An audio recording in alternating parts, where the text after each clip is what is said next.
Dobré ráno ešte raz všetkým. Pomaly by sme začali. Dovolte mi teda, aby som vás privítal na ďalšom pokračovaní z týchto cyklu webinárov Komory projektových manažerov. Dneska to bude s názvom Waterfall versus Agile. Myslím si, že veľmi zaujímavá téma.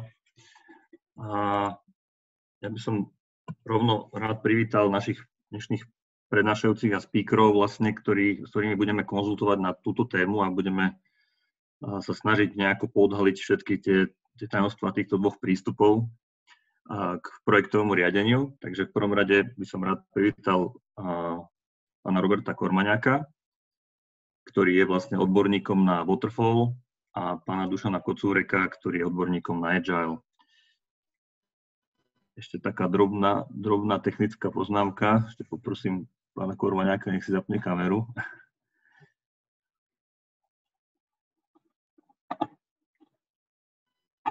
No, teraz som chvíľku nepočul. Robert Kormaňák, ďakujem za privítanie.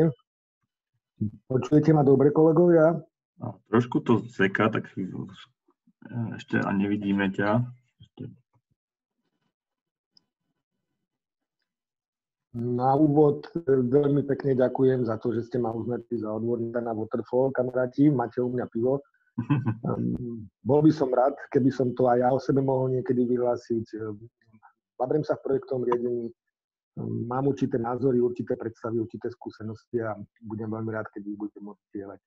Takže vítam všetkých, toľko za mňa. Duško, prosím ťa, povedz aj ty dačo, nech vieme, že ťa počujeme. Duško, ešte mute, tak, super. Dobré ráno všetkým, tak ešte raz. Dobré ráno. Teším ma, že ste ma pozvali, teším sa na túto debatu a porozprávame sa viac o Agile versus Waterfall. Ďakujem, že ste ma zavolali. My sa tešíme veľmi a pevne verím, že to bude perfektná debata a že teda odhalíme rôzne zákutia týchto dvoch prístupov. A ešte, Robo, ak ťa môžem poprosiť tú kameru, keby si vedel ešte štartnúť. Sa dá? Tak sa vidíme. Super, dobre. Ďakujem, takže technicky by sme mali mať všetko. Dobre, ja ešte poviem pár technických informácií, než sa pustíme do toho celého. Všetci prihlásení vlastne máte automaticky vypnuté mikrofóny, takisto kameru, a aby sme nemali nejaký šum na pozadí.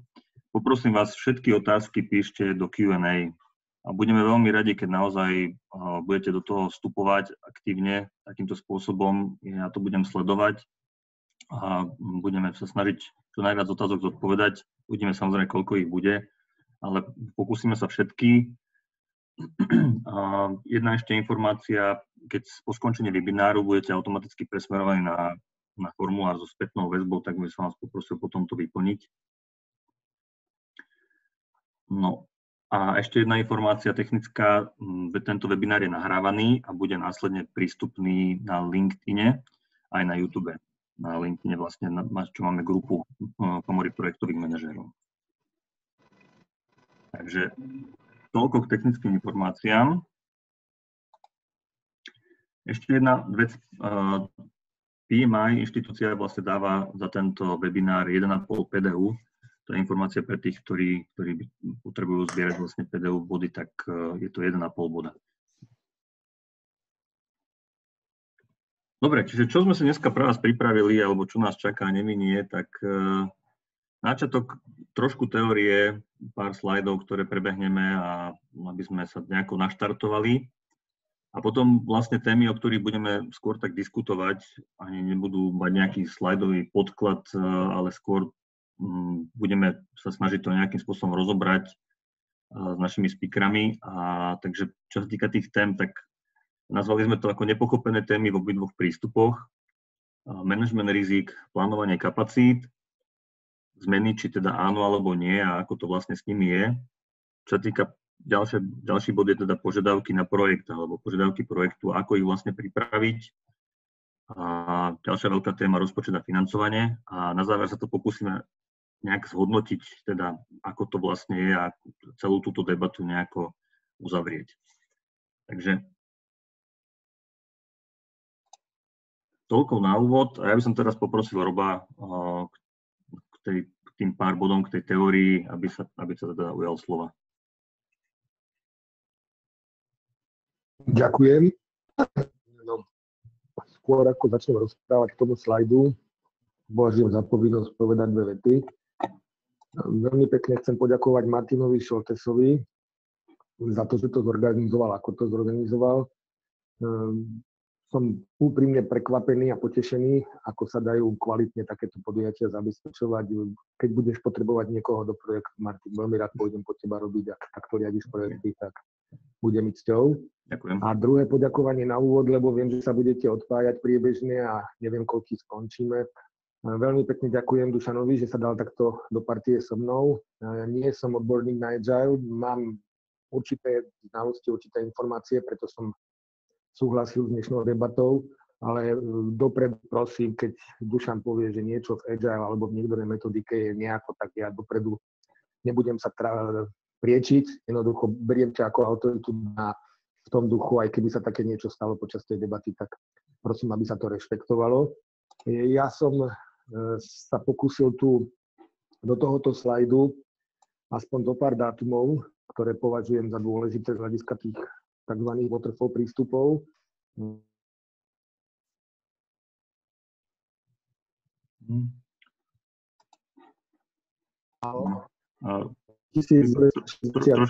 Trošku si nám vypadol. Áno, už vidím. Neviem, netuším, čo sa stalo, akože zhaslo a zase sa rozsvietilo. V roku 1965 sa dá hovoriť o tom, že prvýkrát vznikol network alebo organizácia, ktorá sa zaoberala profesionálne projektovým riadením. Čo je zaujímavé, ten prvý názov tohoto združenia bol Internet. A keďže postupom času s názvom združenia Internet, ktoré sa venovalo projektovom riadeniu, bol problém, tak v roku 1996 sa združenie Internet premenovalo na ITMA. To je to, čo poznáme už teraz. Je to Medzinárodná organizácia pre projektové riadenie. Pre waterfallistov je ale dôležitejší dátum 1969, lebo vtedy vznikol PMI oficiálne v USA. V Lani sme oslavovali 50. výročie.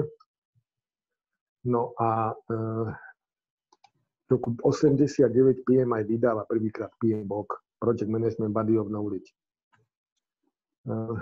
Počujete ma, prosím vás, lebo teraz mi to točí. Áno, zatiaľ všetko počujeme korektne. Dobre, takže PMBOK, povedzme si pravdu, prvý komplexný a univerzálny prístup, čo sa týka riadenia projektov na svete. V porovnateľnom čase britská vláda dala objednávku pánovi Colinovi Bentlimu na vypracovanie metodiky, ktorá by bola používaná vo verejnom obstarávaní v štátnej správe pre IT projekty. V roku 1989 prvýkrát vychádza, alebo vzniká, alebo je publikovaný PRINCE, ktorý bol určený, ako som povedal, pre štátnu správu a pre oblasť IT. Po niekoľkých rokoch zistili, že tá metodika nestačí len pre štátnu správu a pre IT. Vznikol PRINCE 2. PRINCE 2 pretože je teda upgradeovaný na akékoľvek sektory, na akékoľvek organizácie, nielen na IT, ale na akékoľvek industry. A od 96. roku už poznáme iba PRINCE 2, posledná verzia bola 2017, teraz používame a podľa nej sme aj certifikovaní. V roku 98 vychádza prvýkrát ICB, vydáva ho IMA ako súbor znalostí a kompetencií, ktoré má mať projektový manažér. To je základný dokument, ktorý existuje k riadeniu projektov na strane ITMA. No a cena verzia ITMAckého ICB má číslo 4 a bola vydaná pred 5 rokmi, v roku 2015. Rok 2017 kľúčový, lebo nielen PRINCE 2, posledná verzia bola refreshnutá v tomto roku, ale aj PMBOK už verzia číslo 6. Takže toto sú pre mňa...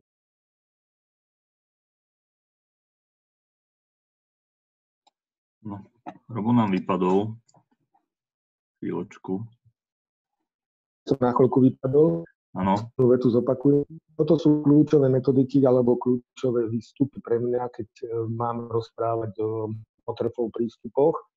No, určite existujú aj ďalšie, aj iné, ale toto je to, z čoho by som chcel vychádzať a z čoho myslím, že vychádzajú všetci projektoví manažeri na Slovensku. Môžeme na ďalší slajd.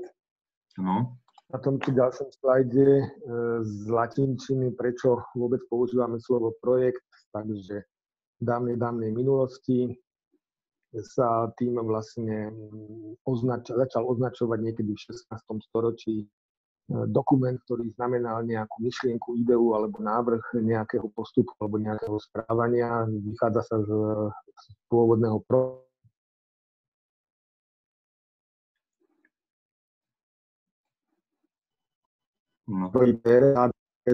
hádzať dopredu, alebo teda hodiť pred seba. No a na ďalší slajd, keby sme šli, ja som si tu dovolil vypichnúť to projektové riadenie typické.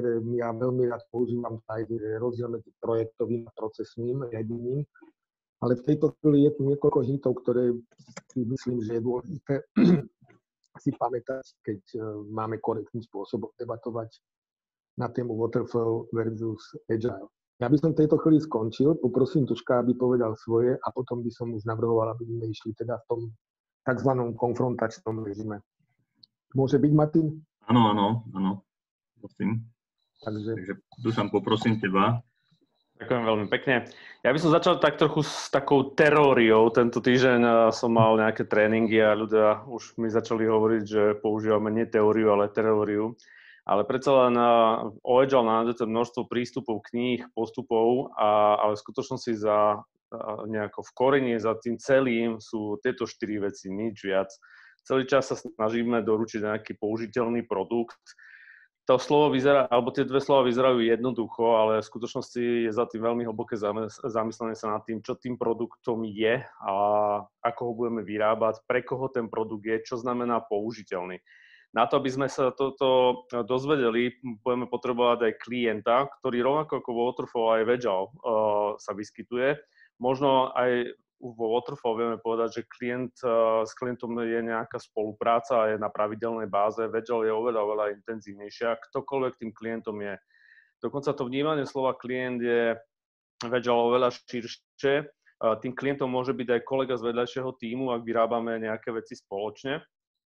A preto potrebujeme ich mať na palube v podstate neustále vo veľmi pravidelných intervaloch, oveľa intenzívnejších, kvôli tomu, že svet okolo klienta sa mení. Tie zmeny dnes už sú nielen komplikované, ale aj komplexné. Často ani nevieme, čo sa zmení, a niekedy malá zmena možno v 3-4 ďalších systémoch vyvolá zmenu v našom.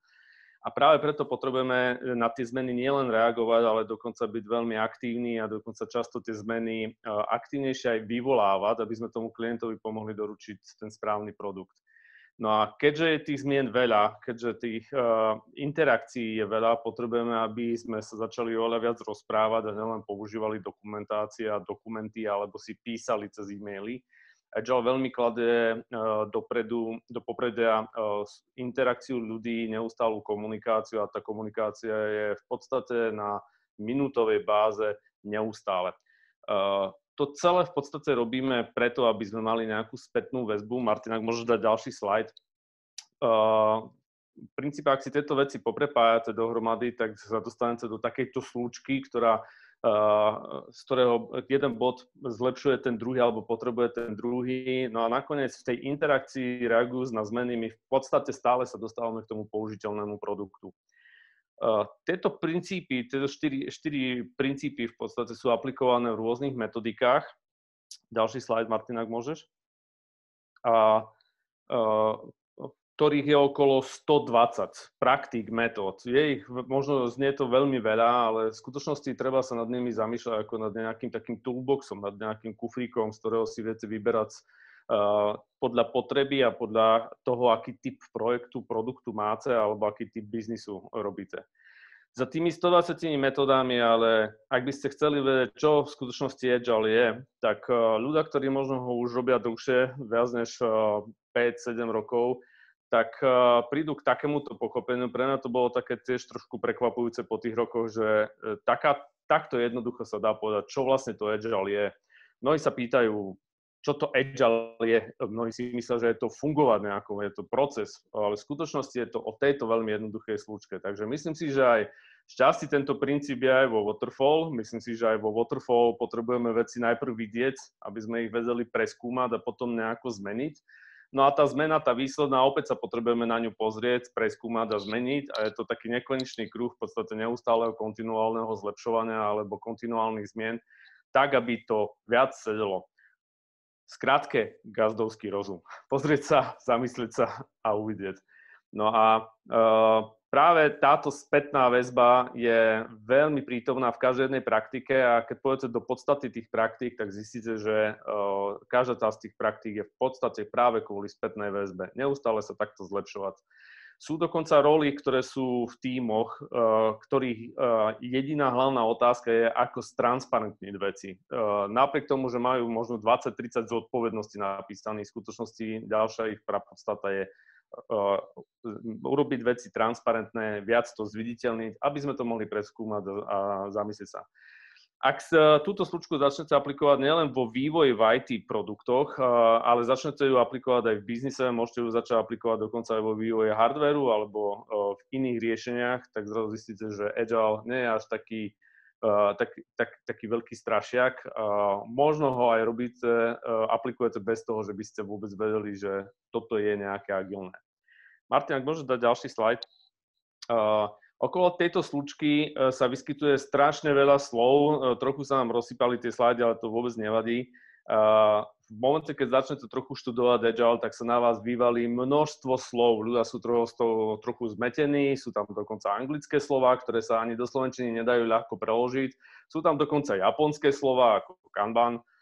A ľudia majú z toho veľmi veľký zmetok. Nie je to až také strašné. Časom to veľmi rýchlo do toho človek vbehne a ten čas, keď sa bavíme, tak je to v princípe do nejakých 3-4 týždňov už tie slova budete používať pravidelne. A dokonca aj na miestach, ktoré vás samých prekvapia, že pre vás, že budete používať napríklad slovo backlog pomaly neustále, dennodenne. Každá z tých praktík a každý z tých nástrojov sa zameriava na jednu časť toho trojuholníka a každá jedna podporuje tú druhú. Je veľmi niekedy ťažké popísať Agile ľuďom v nejakej takej ucelenej postupnej forme, tak ako ľudia majú rady, že postupne rozvíja tie pojmy, ako jedno na druhé naväzuje, pretože je to skôr také pucle, ktoré si vytvárate podľa toho, čo potrebujete a každá jedna z tých praktík môže ovplyvňovať tie okolité okolo a potrebujete vybrať tie správne so správnymi zárezmi, aby napríklad, ak riadite projekty, aby ste si vedeli tú pucle kocku vymeniť podľa potreby. Nechcem rozprávať tie detaily viac, predpokladám, že si o tom môžete prečítať nielen na našich stránkach, ale aj v mnohých publikáciách, v mnohých knihách a YouTube videách, dnes je toho plný internet. Ak by som mohol ďalší slajd, tie slova, ktoré som používal predtým, sú skôr také praktiky a tie praktiky sa nachádzajú v rôznych tých metódach. Agile nie je veľmi stavané na metodiky, skôr je to o metódach, praktikách a princípoch. Tak z tohto pohľadu dnes sa asi najviac začína Scrumom, čo je rámec, framework pre riadenie projektov, šťastie prepojené s Kanbanom. Máme ale tieto praktiky aplikované aj vo vývojových tímoch, v IT tímoch, ktoré aplikujú dokonca niečo, čo sa volá extrémne programovanie. To dokonca bolo úplne na začiatku celého Agile. A samozrejme to zachádza dnes už aj do biznisu, dokonca do tvorby produktov. Máme tam niečo, čo sa volá Lean Startup. A dnes už aj do customer experience, do user experience a aj do technických praktík ako administrácia systémov, nasadzovanie, kontinuálne nasadzovanie, neustále aktualizácie, automatizácia nasadzovaní v IT a tak ďalej. Vedľa toho sa dnes začali objavovať, alebo už sa aj aplikujú, neviem, že sa začali objavovať aj mnohé rámce pre škálované Agile, pretože jedna z tých takých, jedno z nedopochopení Agile je, že iba pre malé veci. Tak v skutočnosti dnes už máme frameworky, niektoré veľmi voľné, niektoré rigidnejšie a niektoré veľmi preskriptívne ako Scale Agile Framework, ale na druhej strane každý z nich pre trochu iný level komplexnosti a pre trochu iný setup firmy, inú konfiguráciu vo firme. Všetko to, čo sa bavíme o Agile, je v podstate založené na Leane, takže ak pracujete vo fabrikách, vo firmách, kde Lean je aplikované, tak podstate aplikujete už aj Agile. Často je nejaká podmnožina je Agile. Ďakujem. Dobre, ďakujem aj ja teda. Takže toľko teda k tej teórii. Pozerám, že zatiaľ nie sú žiadne otázky, tak poďme rovno teda debatovať. Takže prvú tému na debatu, ktorú by sme radi prešli, teda sú nejaké nepochopené témy v obidvoch prístupoch. Takže skúsme sa do tohto nejako ponoriť. Ja teda by som najprv oslovil Roba, ako to vidí on. Čo je teda nepochopené podľa teba vo waterfalli? No, možno namiesto slova nepochopené by som použil rôzne pochopené alebo rôznym spôsobom pochopené. Vrátime jeden slajd naspäť. Keby sme klikli. No, áno, to bude. Naspäť, tak ešte tak, výborne. A to, čo Duško pred chvíľkou povedal, to už je moc. Nie, čo tam bol, tie metodiky, tie bubliny boli. Ešte dopredu. Toto. V podstate asi to kľúčové slovo pre mňa je to slovo lean. Lean je snaha zoštihľovať výrobu a znižovať náklady na neproduktívne činnosti. Priniesli to japonskí autári. A snaha bola, aby sme platili robotníkov za to, že vyrábajú auta, aby sme znížili náklady na ostatné podporné alebo servisné činnosti. Myslím, že kto trošku má skúsenosti s korejskými automobilkami na Slovensku, tak asi vie, kam až do extrému sa tu dá dotiahnuť. A mne sa niekedy zdá, Duško, prosím, ber to len tak, že to je moje pozorovanie, moje cítenie. Agile považuje za v niektorých prípadoch agilné riadenie alebo agilné prístupy považujú projektové riadenie za niečo neproduktívne, možno niekedy až zbytočné. A to je práve možno ten dôvod, prečo waterfallisti a agiláci sa nevedia dohodnúť. Lebo agiláci žijú v tom, že treba hlavne programovať alebo vytvárať produkt alebo vytvárať riešenie pre zákazníka. A tie manažerské aktivity, ktoré súvisia s prípravou, plánovaním a organizáciou projektu, v podstate nie sú produktívne, nevytvárajú pridanú hodnotu pre to finálne riešenie. Tam niekedy môžu vznikať konflikty a tam niekedy aj vznikajú konflikty a potom aj možno dosť také tvrdé strety. Takže možno to slovo lean je práve to, že to slovo vnímame rôznym spôsobom, rôzni ľudia s rôznym dopadom. Ak by som poprosil dopredu ďalšie 2 slajdy. Myslíš na tie tvoje, hej? Alebo... No, tak nie, dopredu. Už tie témy. Management rizik. Management rizik som už chcel. Ja by som ešte túto tému prvá nepochopená. Dal priestor teda Dušanovi, aby zareagoval ešte. Ak môžem teda, Robo. Ohľadom toho Agile je veľmi veľa nepochopení. Jedno z toho je práve to, čo povedal Robo, že projektové riadenie v Agile neexistuje. Tie nepochopenia majú asi také 2 roviny základné, keď sa s tým začína, že keď chceme zaviesť Agile, že nepochopenie, prečo by sme ho mali zaviesť, a druhá je rovina možno nepochopení a kedy robíme, že v tých praktikách, ako sa aplikujú. Tak možno by som začal práve s tým, že firmy na Slovensku a v Čechách v podstate uvažujú so zavedením Agile. V posledných 10 rokoch je tých firm čím ďalej tým viac. A v väčšine prípadov sa stretávam s tým, že mi vravia, že viete, to je také moderné dnes. V skutočnosti to už nie je ani moderné, to už je viac než 10 rokov staré, takže už dnes v mnohých tých agilných kruhoch sa hľadajú nejaké novšie veci, ktoré lepšie fungujú pre dnešný svet. Taká jedna z tých ďalších z takých nepochopení je, že musíme byť Agile a musíme byť Agile všetci. Skutočne som zažil veľké firmy, kde začali zavádzať Agile plošne a dokonca aj na účtovné oddelenia absolútne nezmyselne. Jedno z takých nepochopení je, že Agile musíme mať, aby sme boli rýchlejší. Rýchlosť je vo výsledku, ak ste správne aplikovali tie agilné princípy a metódy, tak sa vám objaví, že dodávate veci rýchlejšie, ale v skutočnosti to nepochopenie, že mnohí si myslia, že dodajú veľký produkt rýchlo za 2 týždne. Nie je to tak, úplne prirodzene dodáte len nejakú časť z tohto produktu. Veľké nepochopenie je v tom, že Agile je iba pre IT. tí, ktorí aplikujú Agile, tak ho dokonca neskôr začnú aplikovať aj v osobnom živote. My sami máme medzi zákazníkmi nášho produktu dokonca cirkvi, máme zimné olympijské hry boli organizované agilne, takže nie je to len pre IT. Je to jednoducho všade tam, kde je veľké množstvo zmien, ktoré je veľmi ťažké predvídať a kde potrebujete byť veľmi dynamický a často robíte na komplikovaných a komplexných veciach, ktoré sa vám neustále menia pod rukami. Z tej takej aplikácie tých princípov, tak asi také jedno z prvých nepochopení, ktoré vám ľudia hneď povedia, že Agile je viac o meetingoch, o stretnutiach, Agile je veľmi o byrokracii, a ľudia málo chápu, že je to naopak o stransparentnení všetkého toho, čo potrebujeme, o tom, že sa najprv dohodneme, až potom ideme pracovať. Tu možno by som to prepojil na Roba, ktorý spomínal Japonsko. Ono sa tak traduje, alebo sa traduje v podstate, že japonská kultúra, tie východné kultúry viac venujú čas na analýzu problému, na pochopenie, až potom konajú.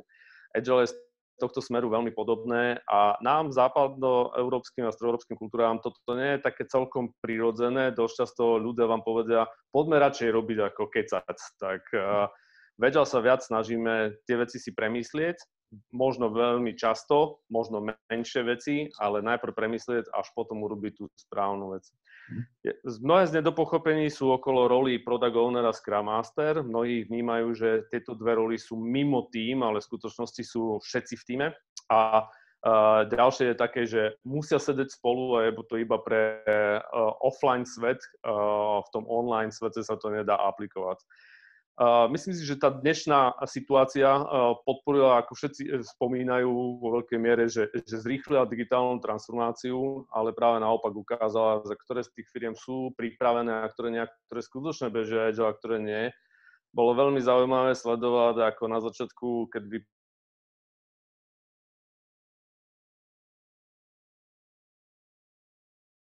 ľudia mali problém fungovať v online svete.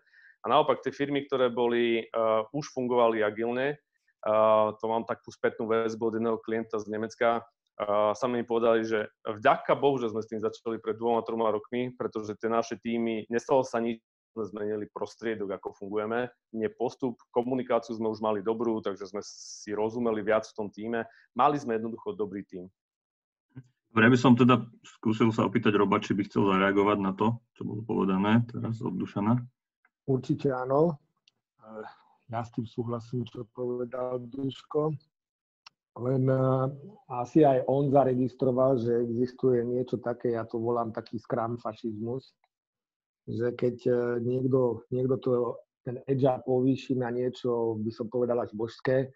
Ja som zažil ľudí, ktorí boli presvedčení, že najdôležitejšia vec je, aby ten sprint bol vykonávaný po stojačky a ľudí, ktorí presviečali, že musí to byť práve takáto tabuľa a na ňu sa musia lepiť práve takéto lístky. V opačnom prípade to nie je dobré, to nie je správne a nebude to fungovať. A v podstate som presvedčený, že je dobré, že máme agilné metódy, techniky a prístupy a je dobre to používať tam, kde je to vhodné, ako povedal Dušan. A čo je treba ale sa naučiť, vedieť klásť odpor, aby sa to neaplikovalo tam, kde to nemá čo robiť.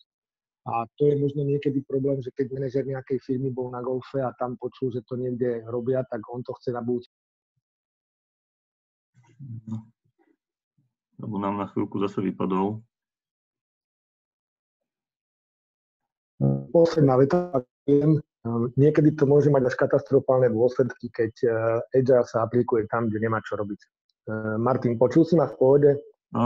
Asi na chvíľočku to vypadlo, asi na nejakých pár sekúnd, ale už je to v poriadku. Dobre. Ja absolútne súhlasím s Robom. Takže môžeme ísť... Ja absolútne súhlasím s Robom.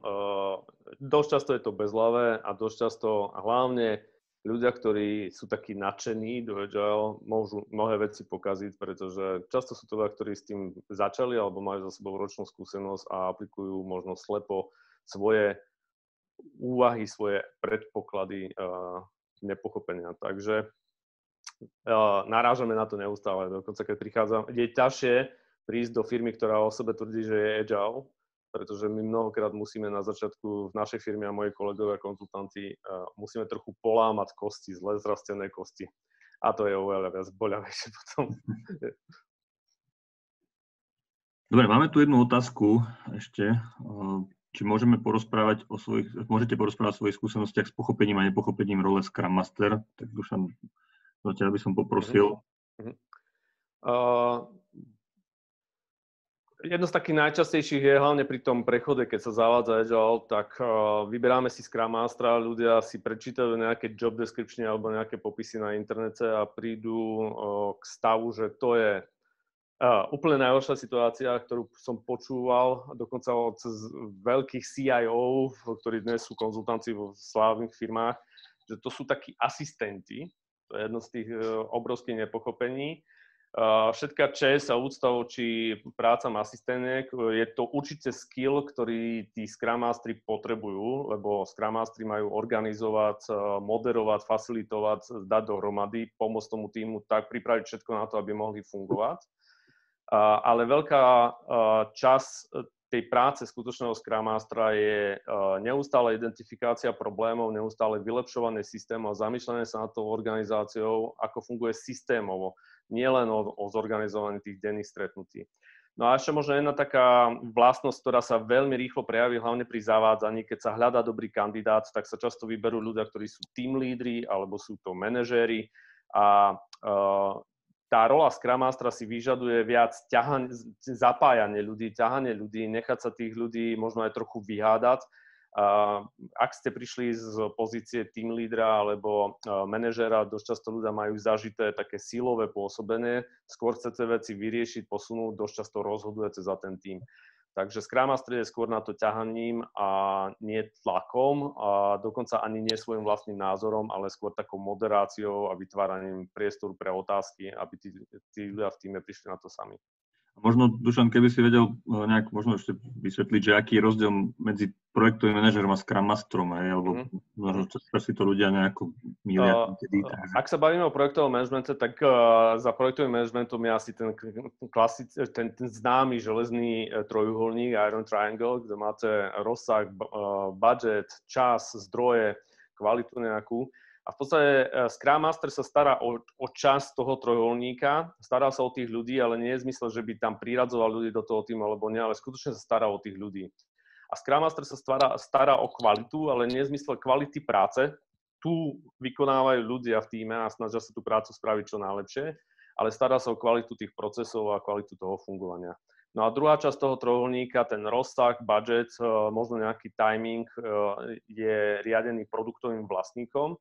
No a niektoré z tých ďalších častí majú na starosti priamo členovia tímu. Takže ono to z toho vyzerá, ako keď ten trojuholník bol roztrhaný a projektového manažera už vôbec nebolo treba, lebo všetky tri veci už sú tam pokryté 3 rolami.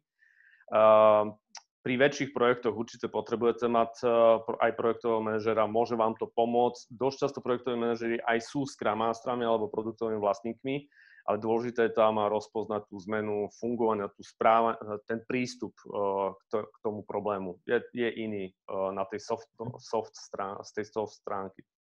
Ďakujem. Robo, ešte od teba nejaký vstup k tomu? Áno, takže ja 4 vety. Prvá veta, súhlasím s Duškom, v žiadnom prípade nie asistent. Súhlasím s Duškom, facilitátor, to mi príde ako úplne najvhodnejšie označenie. A tretia vec, to si teraz trošku zaplačem, nevidel som žiadnu metodiku agilovskú, scrumovskú, ktorá by bola do zlého počasia.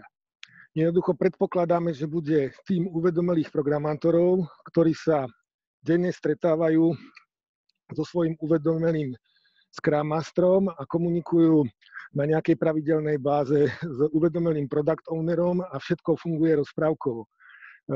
Jednoducho je potrebné povedať dopredu, kto bude mať posledné slovo a v prípade, že nedôjde k dohode buď medzi Scrum Masterom a programátormi alebo Scrum Masterom a product ownerom, musia byť dopredu definované eskalačné postupy a aj rozhodovacie pravidlá. To bola taká rozvinutejšia tretia veta. No a čo sa týka projektového manažera, ja som presvedčený, že projektový manažer klasický, to je jedno, či teda agileovský alebo waterfallovský, zodpovedá za riadenie zdrojov. A v podstate ja som ho v Agile nenašiel priamo, no, skôr tak intuitívne bolo ho cítiť v skrytosti niekde v pozadí, čo sa týka prípravy, riadenia zdrojov a komunikácie a organizácie celého projektu. Ale to hovorím, tých metodík je veľa. Keď Duško povie, že v niektorých metodikách excelovských je to inak, tak nebudem sa prieť. Možno sa porozprávame o tých zdrojoch pri tom plánovaní kapacít, lebo tam je principiálne trochu iný rozdiel a tým pádom to možno až tak netreba v Agile ako v tých ostatných, lebo to beží na jednom princípe. A ešte možno, že by som dodal k tým rolám a zodpovednostiam. Nie je to nikde napísané, ale platí. Aj v Agile, keď sa štartuje, tak sa vytvárajú zodpovednosti. Dokonca v mnohých firmách aj my sami vytvárame raci matice, pretože niekedy treba to aj takto formálne urobiť, uchopiť. Ale v skutočnosti je to založené viac menej na otázkach. Produktový vlastník hovorí čo, prečo, pre koho. Tým hovorí kedy a ako. A Scrum Master hovorí ako lepšie. Takže ak máte tieto otázky v hlave, tak nepotrebujete mať napísané nejaké presné postupy a zodpovednosti. Dobre, ja by som teda pre túto chvíľu to asi uzavrel. Je to určite veľmi dobrá téma a možno by si zaslúžila samostatný webinár, prípadne samostatnú nejakú session, ale potrebujeme sa posunúť ďalej. Máme síce ďalšie otázky, ale podľa toho, ako ich čítam, tak budú zodpovedané v tých ďalších diskutovaných témach. Takže ja by som sa teraz posunul na tú tému management rizík. A teraz by som dal ako prvé slovo Dušanovi, teda ako je to teda v Agile s tými rizikami. A robí sa to, nerobí sa to a ako sa to robí, keď sa to robí. Tak poď. Je veľmi zaujímavé, že ľudia si prečítajú nejakú základnú Scrum Guide alebo nejaké také základné knižvočky a samozrejme, že množstvo vecí tam nie je napísaných. Ono to je tak trochu aj zámer, lebo to, že to nie je napísané, neznamená, že to neexistuje. To jednoducho je to o tom princípe, že nastavte si to. Taká jedno z nedopochopení je, že v Agile sa neriadia rizika, lebo nikde to nie je vidno a v tých tímoch, ktoré začínajú v Agile, tak skutočne, že pojmom riziko sa veľmi nezaoberá, ale treba si uvedomiť, ako je to založené na transparentnosti. V Agile sa začínajú veci plánovaním, spoločným plánovaním v celom tíme, takže už od samého začiatku tie riziká neprichádzajú len z jednej strany od jednej osoby, ale z celého tímu a už od samého začiatku sa tie riziká evidujú, stransparentňujú a dokonca sa dávajú aj do nejakého tzv. Backlogu rizík alebo na nejakú, predstavte si na nejakú tabuľu s červenými lístočkami. Používa sa klasický prístup ROAM, to znamená, že ktoré z nich už sú vyriešené, ktoré sú owned, ktoré sú akceptované riziká a tak ďalej. Tie riziká sa sledujú každý deň. V podstate to je jedna z tých zodpovedností Scrum Mastera, sledovať nejaké obmedzenia, ako sa to riziko zhoršuje, ako sa zmenšuje, zväčšuje. Ten tím dokonca má metriky, ktoré sú aktualizované na dennodennej báze. Nie, že by im ich niekto robil, tie metriky. Ten tím samotný, dobrý Agile tím, tie metriky si vytvára sám už len tým, že aktualizuje nejaký stav úloh. A práve aj vďaka tomu tie riziká sa dajú pomerne rýchlo identifikovať. Tie riziká sú v Agile viac analyzované alebo dokonca priorizované na konci každého cyklu. Agile beží v cykloch, ktoré sa volajú napríklad v Scrume sprinty, beží v iteráciách. A tá iterácia to sú 2 týždne a na konci každého dvojtýždenia sa končí tým, že si sadneme a robíme retrospektívu. A nie je to len také, že vykecávanie sa, vyplakávanie sa, že toto nám nefunguje, tamto nám nefunguje, toto sa zhoršuje, ale vyslovene ten tým je ťahaný smerom k tomu, aby začal robiť root cause analýzu tých rizík, aby sa odhalili príčiny tých problémov a nielen indikácie, aby sa potom začali realizovať. Tá realizácia následne, to odstraňovanie rizík, je automaticky naplánované napríklad do nasledujúcej iterácie alebo do vybranej iterácie. Takže nie sú to veci, ktoré sa len tak evidujú v Exceli a nejako sa na nich nereaguje. Reaguje sa na to dokonca dennodenne na stand-upoch. No a možno, že taká posledná vec, čo sa veľmi neaplikuje, my keď robíme s produktovými vlastníkmi, tak v podstate doteraz skoro každého sme to učili, že ak máte požiadavky, tak tie požiadavky by možno mohli byť priorizované aj z pohľadu rizik, lebo tie rizika nie sú len implementačné rizika z prevádzky, ale aj rizika biznisové. Takže už samotná priorizácia rozpad požiadaviek má v sebe element identifikácie potenciálneho rizika a používa sa to na v podstate tie rizikovejšie požiadavky sú zaradené dosť často na začiatok, aby bolo zistené, či je to riziko alebo nie je riziko. Takže opäť feedback, krátke cykly, veľmi často sa dostať naspäť k tomu a vizualizovať ten stav, vybrať si jedno malé riziko, snažiť sa eliminovať, ísť na ďalšie, alebo mať rozpracovaných viacero, ale vždy vidieť. Takže vedel. Poprosím ťa zareagovať. Je úplne vynikajúce, ako to Dušan povedal o tých rizikách, že teda sú intenzívne monitorované, intenzívne sledované a v podstate aj transparentným spôsobom riešené. Treba ale priznať, že sa bavíme o jednej malej množine projektových rizik, čo sa vzťahujú k produktu alebo teda k riešeniu a možno dokonca iba časť týchto rizik. Projektové rizika sú podstatne komplexnejší problém. Je množstvo rizik, ktoré môžu úplne zabiť projekt a ani sa nedostanú na stôl, na sprint alebo pred Scrum Mastera. Takže tu som presvedčený, že agilné techniky nemajú šancu poskytnúť ten rozsah riadenia rizik, aký je potrebný pre projekt. Na druhej strane treba priznať, že práve riadenie rizik je jedna z tých oblastí projektového riadenia, ktorá sa na Slovensku dosť zanedbáva. Ak sa robí, tak ako povedal Dušan, formálnym spôsobom.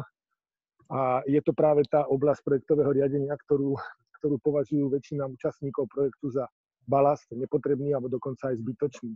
Takže možno tam niekde v minulosti vznikol názor, že riadenie rizik pre projekt nie je relevantné, treba ho zjednodušiť a zúžiť len na takúto rovinu, ako povedal Dušan. Takže veľmi pekne ďakujem za predstavenie, akým spôsobom sa riadia rizika v Agile. Úprimne sa mi to páči. Bolo by dobre, keby takto boli riadené všetky riziká na projekte, ale nemyslím si, že Agile vie pokryť všetky rizika na projekte, ktoré mám ako projektový manažer, ktoré musím riešiť a musím sa k nim nejako postaviť. To neznamená, že to nemôžeme aplikovať to tvoje aj v tom našom agilnom svete. To som ani takto nemyslel, len som to chcel komentovať, tak pardon. Ja som to chcel práve že k tomu dodať, aby som nie ako rozpor s tým, čo si povedal, naopak, aby sme sa zamysleli, že možno aj na tej druhej strane brehu sú praktiky, ktoré je vhodné použiť aj v našom agilnom svete. Prečo vymýšľať koleso? Dobre, by som možno ešte položil takú otázku, že vlastne to zhodnotenie, ten risk assessment v rámci Agile, ten vzniká v ktorom kroku, alebo vzniká, alebo stále sa nejako sa rieši opätovne v rámci tých šprintov, alebo možno ako toto funguje? Ja sa priznám, ja možno, že nemám taký silný background v tomto smere ako Robo. Ja vám to poviem, ako to vyzerá v tej bežnej praxi. V princípe už keď začína vznikať akákoľvek požiadavka, tak sa tam zaoberáme skutočne takou hypotézou. Dávame si nejaké ciele, chceme mať nejaké hypotézy a na základe tých hypotéz si vyberáme už tej biznisovej časti, ktoré z tých požiadaviek by mohli fungovať a dokonca akou metrikou budeme zisťovať. A tá metrika nie až v čase, kedy tá vlastnosť bude hotová a prevádzkovaná, ale že čakáme na kedy nám priniesie, dajme tomu, takýto príjem, ale už v čase, kedy to začína fungovať, či smerujeme správne alebo nie.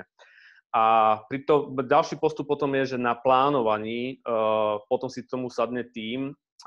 Asi najviac je to tak, že podrobne je to popísané možno pri tom Scale Agile frameworku, kde vyslovene, keď si predstavíte veľké plánovanie, sedí tam 10 aj 15 tímov súčasne a plánujú spolu nejaké obdobie, možno kvartál, tak pri tom zapojení všetkých tých ľudí oni identifikujú, čo by sa mohlo pobabrať pri tej implementácii, čo by mohlo dopadnúť zle a už tieto veci už v tomto momente sa dávajú na nejakú tabuľu spoločnú a rozdeľuje sa, že kto to riziko bude vlastniť, či to bude akceptované riziko na úrovni produktového manažmentu, alebo je to riziko, ktoré jednoducho sme už medzi tým vyriešili práve v tej debate a prišli sme na iný alternatívny spôsob.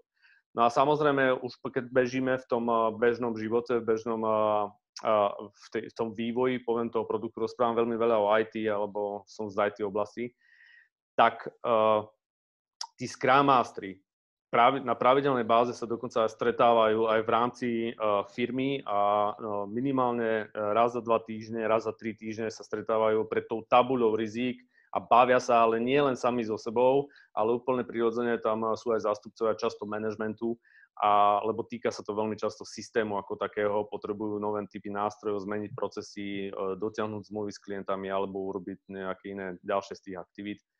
Takže je to oveľa intenzívnejšie zapojenie väčšieho množstva ľudí do riadenia rizik. Má to svoj takt, má to svoju pravidelnosť, nie je to dlhá debata, je to na viacerých úrovniach, tie rizika rozdelené, takže asi takto by som to pre jednoducho vysvetlil viac, asi v Scale Agile frameworku nájdeme. Dobre, Robo, môžeš prosím ťa teraz zareagovať zo strany Waterfallu, ako to je? Ja iba zopakujem, čo povedal Dušan, bolo by úplne úžasné, keby na každom projekte sa rizika sledovali takto intenzívne, kolektívne a transparentne, ako popísal Dušan. A teda nielen z pohľadu tej skupiny vývojárov, ktorá je self-driven. No, si nám trošku vypadol. Už som naspäť, to mi telefonoval niekto. Dobre, takže v tomto smere opakujem, nemyslím si, že Agile môže pokryť všetky projektové rizika. To aj Dušan potvrdil, že vlastne to sa už musí presunúť do iných manažerských úrovní, alebo teda do inej formy riadenia toho projektu. Ale ten spôsob, tá technika, ktorá bola popísaná, tá sa mi veľmi páči a hovorím, bol by som rád, keby na všetkých projektoch sa takto riadili rizika, ako Dušan opisoval pred chvíľkou. Samozrejme je to dané, poviem, s maturitou tej celej skupiny a skutočne je veľmi málo tímov, ktoré sa zaoberajú touto vecou. Viac menej, keď prichádzame my, tak to prinášame ako jednu z ďalších vecí. A je pravda, že v mnohých firmách, keď odídeme, tak to skončí.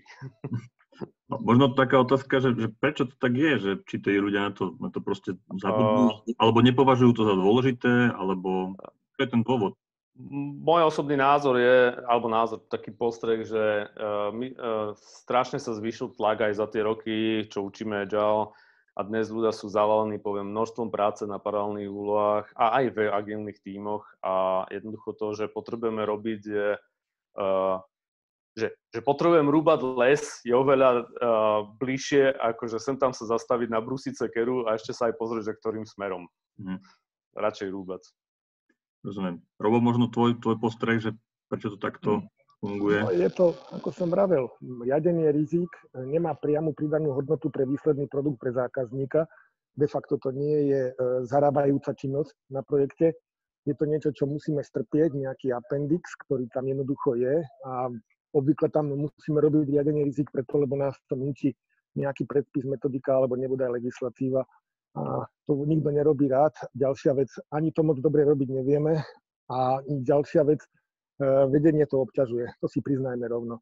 Keby ste mali hlásiť o projekte, teda status alebo progres projektu a pritom budete rozprávať o tom, aké sú na projekte rizika, ja si myslím, že veľa manažerov ani nepočúva, keď takéto niečo projektový manažer hlási.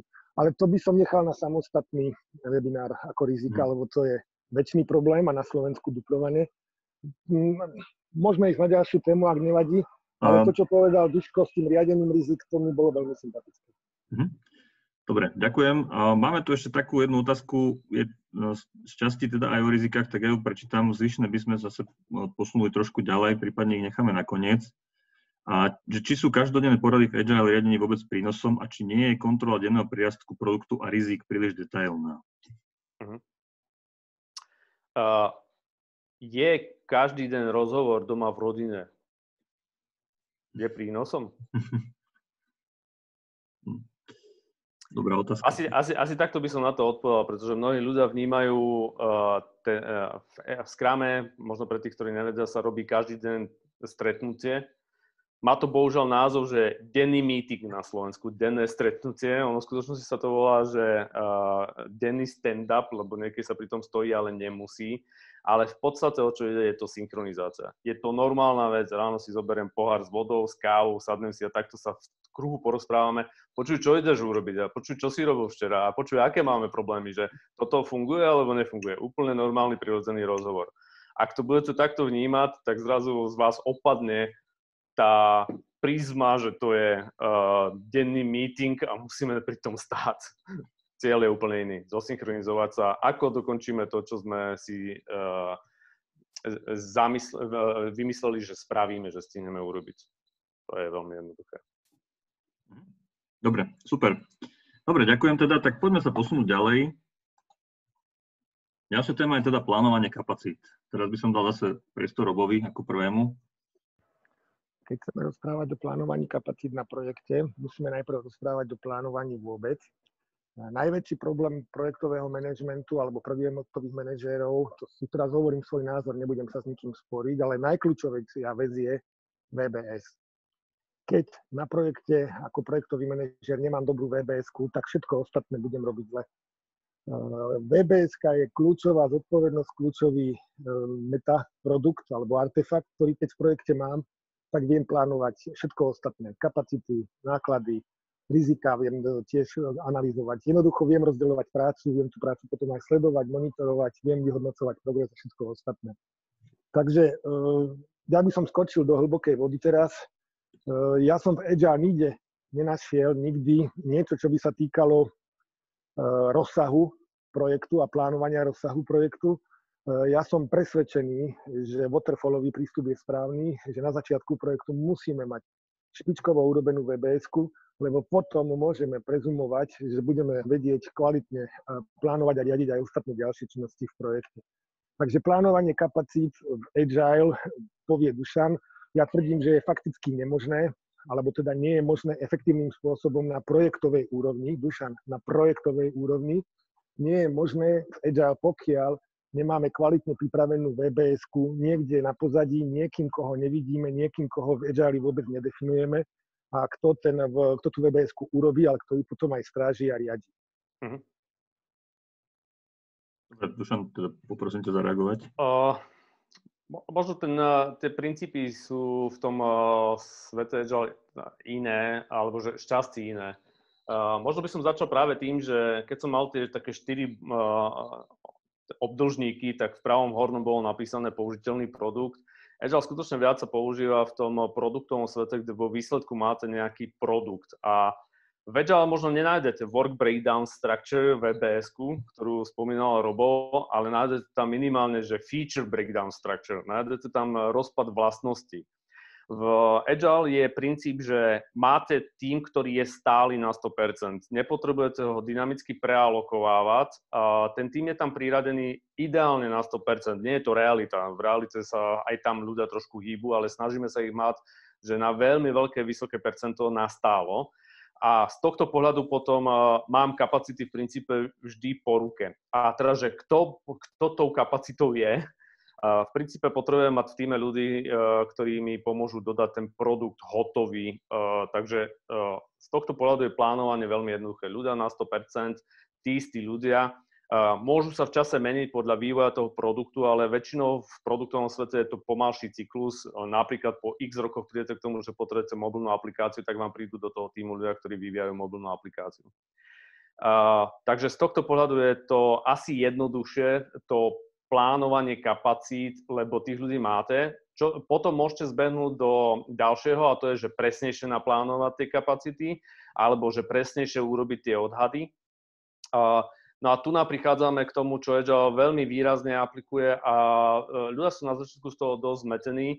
My napríklad v Agile nerátame s 8-hodinovým pracovným dňom. Mnohých to vystraší. My rátame s tým, že za 8 hodín je človek schopný, tak empiricky sa ukázalo, dokončiť aspoň v IT okolo 6 hodín práce. Tie zvyšné 2 hodiny sa zvyčajne strávia premýšľaním, komunikáciou, na poradách, KTD. Takže taký fokus, keby som mal fokusovaný čas, tak za 6 hodín urobím to isté, čo v bežnom nefokusovanom dni by mi trvalo možno 8. No a táto poučka, tento princíp sa aplikuje pri naplánovaní práce, nie pri odhadoch, ale pri naplánovaní, takže do tej iterácie si dám len toľko, koľko stihnem urobiť. Na začiatku možno rátam s tými 6, ale už v princípe od druhej iterácie začínam aplikovať historické údaje, začínam aplikovať tú realitu, koľko my sme schopní spraviť. Aj v Agile prídeme nakoniec počas tej iterácie k tomu, že sa tá práca rozpadne do toho tímu, čiže vznikne tam nejaký work breakdown structure, ale je oveľa menej závislý, je tam menej závislosti, je to v podstate taký task list, takže bez závislosti a je fokusovaný len na vytvorenie tých vlastností, ktoré treba. Neznamená, že nemáme v Agile roadmapu, neznamená, že na tej roadmape nemáme ciele, ktoré chceme dosiahnuť v danom míľniku. Neznamená, že sa nezamýšľame, ktoré vlastnosti potrebujeme pre dosiahnutie tých cieľov. A neznamená, že nemáme tu takú hlavnú kostru nad tým celým. To si mnohí len myslia, že v Agile toto nepotrebujeme a stačí nám len makať v dvojtýždenných iteráciách. Work breakdown structure určite v Agile nenájdete na samom začiatku projektu work breakdown structure, pretože je to založené na tom, že zmeny nielen, že prídu, ale my sami vyvoláme zmeny a ja vám neviem povedať, čo v produkte má byť. V dnešnej dobe dokonca minimálne v našom sektore ja neviem povedať, čo má mať v produkte v nasledujúcich 3 týždňoch, lebo konkurencia je strašne vysoká, strašne sa mení ten svet okolo a robiť si plán work breakdown structure na ďalší rok na podrobnej úrovni taskov je v tom mojom svete nie agilnom, ale svete plnom zmien kontraproduktívne. Je to pre nás strata života, pretože tak či tak, kým dokončíme work breakdown structure, tak ten svet sa zmení a môžeme ju na novo začať prerábať. Je to dané dynamikou okolia, nie agile. Alebo ešte prosím ťa zareagovať na toto. Tak. Toto teraz, čo povedal Dušan, to je krutá pravda.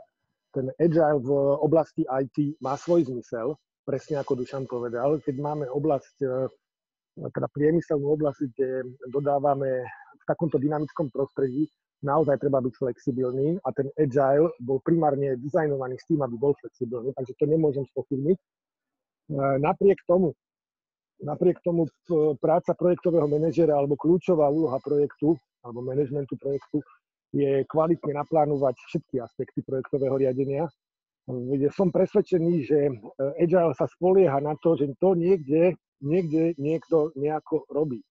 A to, že sa na tej tabuli objavia tie žlté lístky s konkrétnymi úlohami, ktoré treba realizovať, to je dôsledok kvalitnej analytickej a plánovacej práce niekoho iného, koho agile vôbec nezmienuje. To je moja skúsenosť, ktorú doteraz mám. Jednoducho, nám tu spadne nejaký work package, ktorý niekto niekde pripravil a my ho ideme teraz realizovať. My ideme rozdeľovať kapacity na tento konkrétny work package. Ale to, že sme sa k tomu work package vôbec dopracovali, že niekto ho vydedukoval, popísal, definoval jeho štruktúru a integráciu s inými produktami alebo s inými work packagemi, to je práve to, čo ja považujem za riadenie projektu a čo považujem za kľúčový aspekt riadenia projektov. Toto mi tam chýba a toto je zrejme kľúčový problém pri diskusiách. No a Dušan, musíš uznať jednu vec.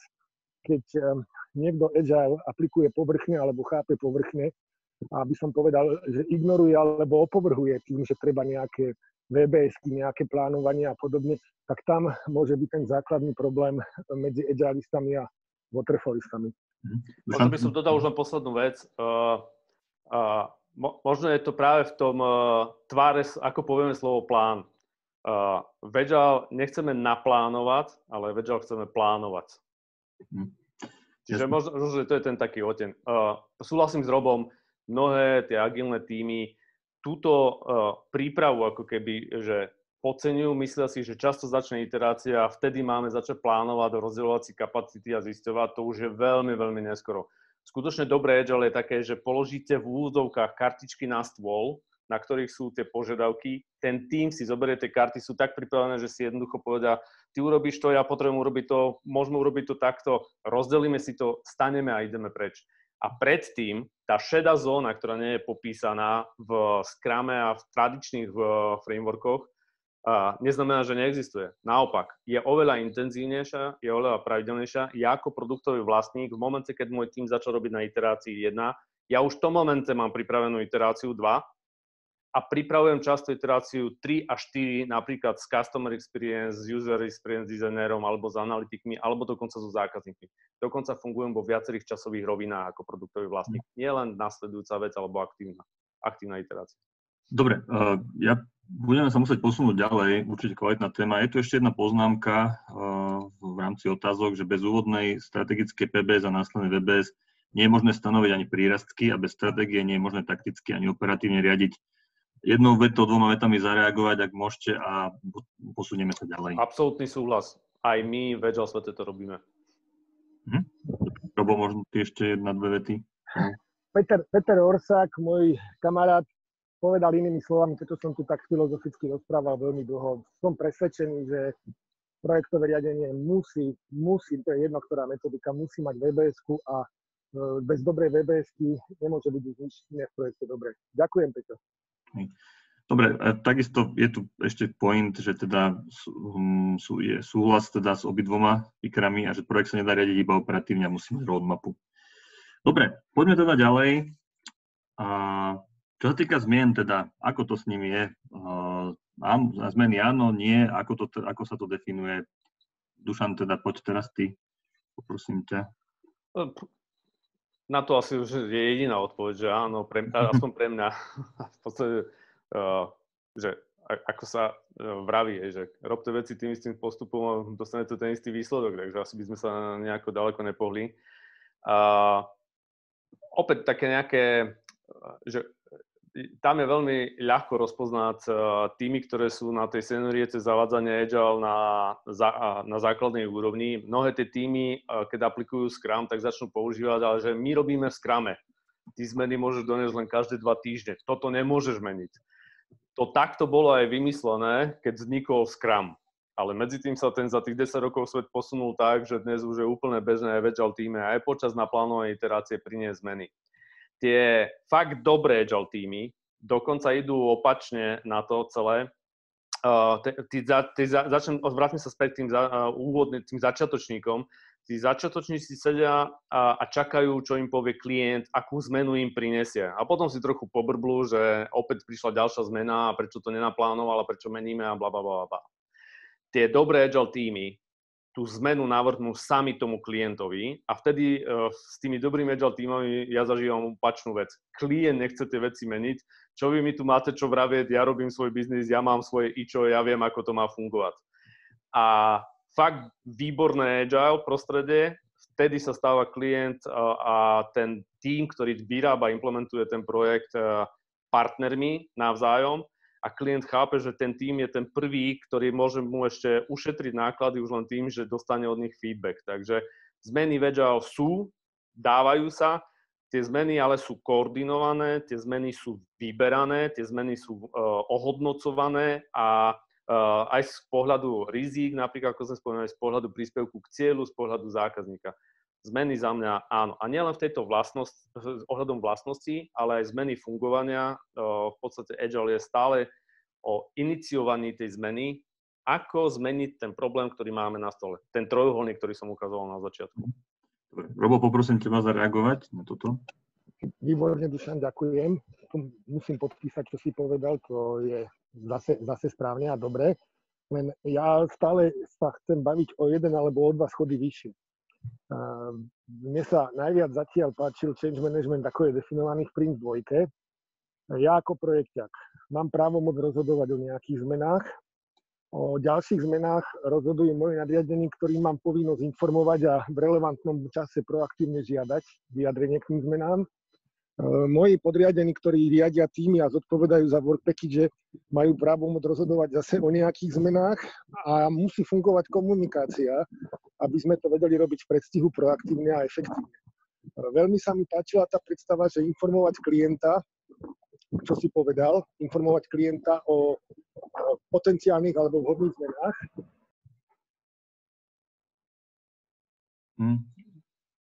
Trošku sme ťa stratili, Robo. A navrhovať tie zmeny. To sa mi zdá veľmi dobré a veľmi správne. Len, ako som už povedal, keď riadím projekt, tak ten balík zmien alebo typy zmien sú podstatne, by som povedal, v širšom rozsahu ako len zmeny súvisiace s produktom. Takže to riadenie zmien si myslím, že je komplexný problém na projekte. Musia byť aj komplexne riadené a v tejto chvíli asi prichádza ten moment, Dušan, keď sa ťa spýtam, kto je ten klient, ktorého majú informovať ľudia v tom tíme, že takéto zmeny v produkte alebo v projekte by boli potrebné a vhodné. Kto sa skrýva za osobou klient? Samozrejme, že záleží od typu produktu. Môže to byť priamo klient, ak vyrábal by som nejaký software priamo pre teba, tak môžeš to byť ty. ale aj na tejto úrovni sa vyskytujú, že stakeholdery, rôzne úrovne tých stakeholderov, máme sponzorov, máme ľudí, ktorí reálne hovoria, ako to má fungovať, máme ľudí, ktorí dávajú tomu smerovanie. Toto celé Agile sa aplikuje rovnako, že tam nevidím problém v tomto smere. A neznamená, že to je živelné. Ako som povedal, väčšinou sa tie zmeny ohľadom produktu, projektu, ohľadom rozsahu a kedykoľvek to má dopad na budget toho projektu, na náklady, zbiehajú na stole produktového vlastníka, ktorý to nerozhoduje tiež sám, lebo dosť často tí produktoví vlastníci vyrábajú produkty pre klienta, takže idú za stakeholderom, za sponzorom a bežia tam rozhodovacie cykly. Ale tie bežia neustále paralelne, nie je to, poviem, že session raz za mesiac na steeringu, že sa tieto veci prechádzajú. V podstate to normálne v tom tradičnom svete, že change management board, tak takýto aspekt sa dá vystavať aj v Agile týme a dosť často aj funguje takto úplne prirodzene. Produktový vlastník je v priamom kontakte s klientom alebo so stakeholderom, so sponzorom a majú nastavené pravidelné ceremonie, kedy si to prechádzajú. Čo je možno obrovský rozdiel je, že tie zmeny je vidno pre každého v tom projekte a každý môže tú zmenu pridať, nemôže to byť len klient. No, máme tu jeden môžem na to zareagovať, lebo toto je asi ten kľúčový moment dnešného stretnutia. Dušan, vieš si predstaviť, že namiesto slova klient v tomto bloku, čo sme teraz rozprávali o tých zmenách, vieš si predstaviť, že by to nebol klient a bol by to projektový manažér? Lebo projektový manažér predstavuje interfejs na zástupcov klienta, na management aj projektu, aj podniku a dokonca aj na ostatných stakeholderov. A ako náhle by tá komunikácia, ktorú teraz máme, bola v tom, že v roli klienta je primárne projektový manažér, sekundárne tam môže byť dohodnutá aj iná osoba, ktorá vopred bola definovaná zmluvne alebo teda nejakým riadeným spôsobom, tak možno by tá diskusia bola podstatne ľahšia. Lebo ako náhle zaznie, že zmeny alebo návrhy zmien sú komunikované s klientom, de facto to evokuje, u 90% ľudí to evokuje, že projekták je z tohoto vylúčený. Ľudia z developmentu alebo z tých tímov, z tých Scrum tímov, môžu komunikovať s klientom priamo, samostatne. Projekták je buď zbytočný, alebo sa o tých zmenách dozvedá ex post a v podstate nie je pri tom, aby o nich rozhodoval, alebo aby do nich bol nejako zapojený. Ja si myslím, že tu je jeden terminologický problém, že Agile do kategórie klient zahŕňa veľmi veľké množstvo rolí, by som povedal veľmi významných a signifikantných rolí z hľadiska projektu. A možno potom vznikajú tieto diskusie, že či projekt manažer vôbec je zapojený v týchto mechanizmoch, či ich vôbec riadi, alebo je iba pasívny pozorovateľ, alebo je úplne vylúčený a vie sa ten Scrum team sa vie dohodnúť napriamo s naozaj s reálnym klientom. Dobre, ja by som možno, že trochu priblížil ten obraz, ako to vyzerá. V agilnom týme ja nedodávam veci projektovému manažérovi a ten dáva klientovi. V agilnom týme spolupracujem s projektovým manažérom a my dodávame klientovi. A ten klient môže byť fakt externý alebo dokonca aj interný. Čiže my sme v tíme Robo. A ak potrebujem mať pre ten môj produkt projektového manažéra, povedal som svojho času, že mám tam roly, ktoré potrebujem na to, aby sme dokončili funkčný produkt, tak ty nie si môj nepriateľ. Sedíme spolu. A to je fakt taká realita, ktorú badáme, že jednoducho projektoví manažéri dosť často si zoberú aspekty, o ktoré zvyčajne produktoví vlastníci sa nestarajú. Budgeting, komunikácia s klientom, management rizik, možno aj riadenie zmien, dokonca dosť často idú do reportingu, do vykazovania a odbremeňujú tých produktových vlastníkov od týchto vecí, ale my sme partneri v tom celom pre klienta.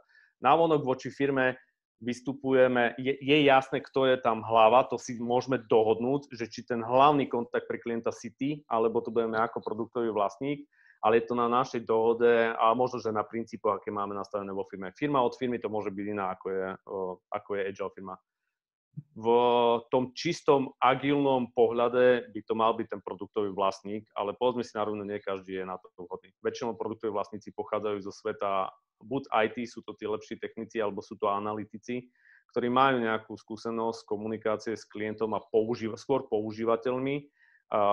tu na niekedy treba mať aj ľudí, ktorí sú schopní komunikovať zo strategické veci so senior manažérmi a so senior exekutívcami. Dobre, Robo, ešte ak chceš jednou vetou alebo dvoma v krátkosti, lebo sa musíme posunúť ďalej. Nie. Ďakujem, Dušan. Product owner bude, predpokladám, ešte téma dneska vo webinári, na to sa tiež chystám. Dobre, je tu ešte jeden koment, že sú rôzne úrovne zmien a rôzne schvaľovacie autority, napríklad operatívne zmeny pracovných balíkov zákazníka vôbec nezaujímajú. Ak chcete tomuto jednu, dve vety naozaj obaja, aby sme sa posunuli ďalej. Asi pod tým slovom operatívne zmeny balíka môžem predstaviť veľmi veľa rôznych vecí. Ak klienta nezaujíma napríklad, že prevádzka, že potrebujeme aktualizovať nejaké servery a toto je tá operatíva, že potrebujeme niečo zapnúť, vypnúť, postarať sa, tak možno to nie je dobre. Možno má malú transparentnosť o tom, že to potrebuje. Možno mu to nebolo povedané správne. To je ten taký môj prístup. A netuším, čo iné môže byť ešte operatívna zmena. Prečo to vravím, že netuším? Pretože ľudia dosť často do tohto balíka dávajú rôzne veci. Opravy chýb, volajú tu business as usual. V skutočnosti business as usual nájdete množstvo nových vlastností. Takže dá sa to pochopiť rôzne. Robo? No, krátkosti. Zase terminologicky. Ja mám dva druhy zákazníka v projekte. Jeden, čo mi platí, a toho naozaj nezaujímajú detaily a operatívne záležitosti. Toho zaujíma, či sú splnené ciele projektu a či budú splnené ciele projektu, či smerujeme k tomu splneniu. A potom je druhá nejaká rovina, alebo množina, alebo skupina zástupcov zákazníka, ktorí zastupujú tých userov. Tam ja vidím práve tých product ownerov. Tí, ktorí ten produkt chcú, ktorí ho budú používať, ktorí ho budú asi aj testovať počas UAT, ktorí ho budú preberať a potom aj v praxi s ním budú alebo nebudú spokojní. Takže keby sa tá kategória klient vyšpecifikovala v rámci Agile, hej, klient je primárne ako interný projektový manažér, sekundárne je to klient, ktorý bude riešenie odoberať a v podstate mal by byť z tohoto prostredia product owner a terciárne klient je inštitúcia, osoba alebo entita, ktorá platí a všetkých nás, ktorí sme v tom zapojení, asi by sa veľa vecí vyjasnilo. Ako to paušálne používanie pojmu klient spôsobuje nesprávne pochopenie v rôznych oblastiach a hovorím, najhoršie je, keď nesprávne to pochopí management, ktorý aplikuje Agile v svojom podniku. Dobre, páni, musíme sa posunúť ďalej, takže túto tému by som uzavrel. A ďalšou témou sú teda požiadavky projektu a ako ich pripraviť. Tak Dušan, poď teraz ty.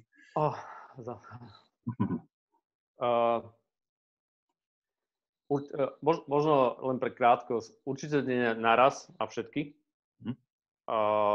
ale postupne vo vrstvách, poviem. Aj v Agile sa robí, tak ako som už spomínal, tie roadmap a nejaké hlavné ciele a potom sa vyberajú požiadavky. Vyberajú sa aj z pohľadu zákazníkov a používateľov, hlavne tých používateľov, ktorí budú používať daný produkt. A je tam rozpad na viacero úrovní. Je ten rozpad kontinuálny, vždy si vyberieme nejakú ďalšiu časť, ktorú rozpadneme do väčšieho detailu, aby ten tým mal detaily a mohol implementovať tie veci a zatiaľ, čo oni implementujú, tak my ideme na ďalšie. Sú tam s tým spojené mnohé slová v Agile, pojmy ako epic, capability, feature, user story a takéto rôzne. Netreba mať z toho nejakú veľkú hlavu, v podstate ide vždy len o nejakú požiadavku, nejaké veľkosti. Ale tie požiadavky sa teda pripravujú kontinuálne, priebežne, dokonca je tam nejaká mikroskupina na tú prípravu požiadaviek tak, aby požiadavka bola tak pripravená čo najviac, ako sa dá pre ďalší vývoj. Veľký rozdiel je, snažíme sa to rozbiť na malé, dokonca na požiadavky vlastností často toho produktu tak malé, že sa dajú dokončiť za 3 až 5 dní so všetkým, s testom až po násadenie pomaly. Takže a ešte možno, že poslednú vec by som k tomu pridal, ak toto sa nerobí dobre, tak nič potom z Agile nefunguje. Takže to je absolútny základ. Naučiť sa dobre rozbíjať. Napríklad toto musíme učiť v mnohých firmách a aj ľudia, ktorí vedia, ako rozbíjať požiadavky, tak prídu na to, že vedia, sa to píše inak, je to veľmi bolestivý proces, trvá to možno 4 nejaké seanci to začať písať inak a zrazu, aha, veď to je dobre, veď to je inak. Takže to je tam takému spôsobu prepnutia hlavy, ako to písať inak. Dobre, Robo, poprosím ťa zareagovať na toto. Absolútne súhlasím s Dušanom. Požiadavky sú kľúčové nie pre Agile, ale pre akýkoľvek projekt. Jedna chyba je, že máme hmisté požiadavky, ideme do projektu a potom musíme learning by doing a prekopávame to počas jazdy. A tam má Agile náskok, lebo Agile toto predpokladá. Agile predpokladá, že bude mať rámcové, hrubé požiadavky, ktoré sa budú precizovať a spresňovať iteratívnym spôsobom. To je úplne super a takto si myslím, že by mal byť riadený každý IT-čkový projekt. Čo je ale dôležité si povedať, že požiadavky alebo riadenie požiadaviek súvisí s tou VBS-kou, čo som rozprával, a je to absolútne kritická časť projektového riadenia. A Agile sa zase spolieha, že toto niekto niekde robí a k nám prídu už tie požiadavky nejakého typu, v nejakej granularite, my sa už s nimi potom pohráme. Ale práve to je to, čo ja tvrdím, že robí projekt projektom. Mať na to vytvorené štruktúry, mať to zorganizované, mať to naplánované, mať tomu zavedený change management, lebo tie požiadavky sa budú meniť, to je isté, že sa budú meniť v oblasti IT. Takže súhlasím s Dušanom s tým, že ja tam stále vidím signifikantné miesto projektového manažera alebo projektového manažmentu ako takého pri celom komplexnom riadení požiadaviek. No a ešte jednu vec, čo Dušanovi chcem nahrať. Pri IT projektoch by požiadavky mali byť naozaj nahrubo. Malo by sa s tým počítať, že sa budú spresňovať a zdokonalovať v priebehu projektu v interakcii s užívateľmi, alebo teda s tým klientom, ako sme povedali.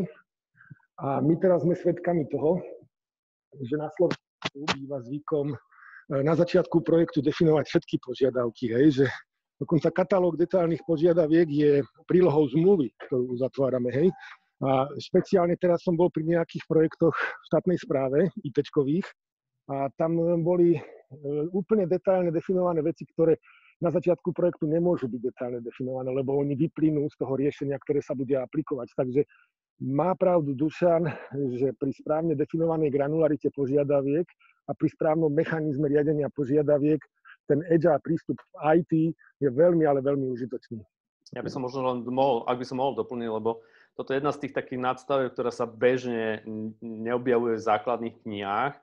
A v skutočnosti neexistuje len taká tabuľa tímov, na ktorej sú tie kartičky, že čo potrebujeme spraviť.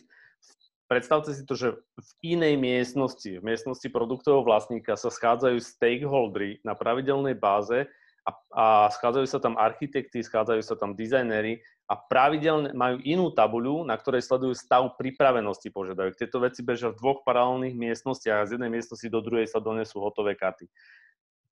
Existuje to aj v Agile. Je to dokonca veľmi žiadané, stretávame sa s tým už pri malých produktoch, že takto to musí bežiť minimálne v týchto dvoch cykloch. Dokonca, čím ten produkt je zložitejší, existuje aj tretia miestnosť, kde napríklad senior management mení a vizualizuje stav pripravenosti cieľov a tej roadmapy ďalšej. Čiže má to 3-4 levely aj v Agile. Ale záleží od komplexnosti produktu, samozrejme. Dobre, Robo, ešte na toto nejak zareaguješ, alebo by sme sa posunuli ďalej?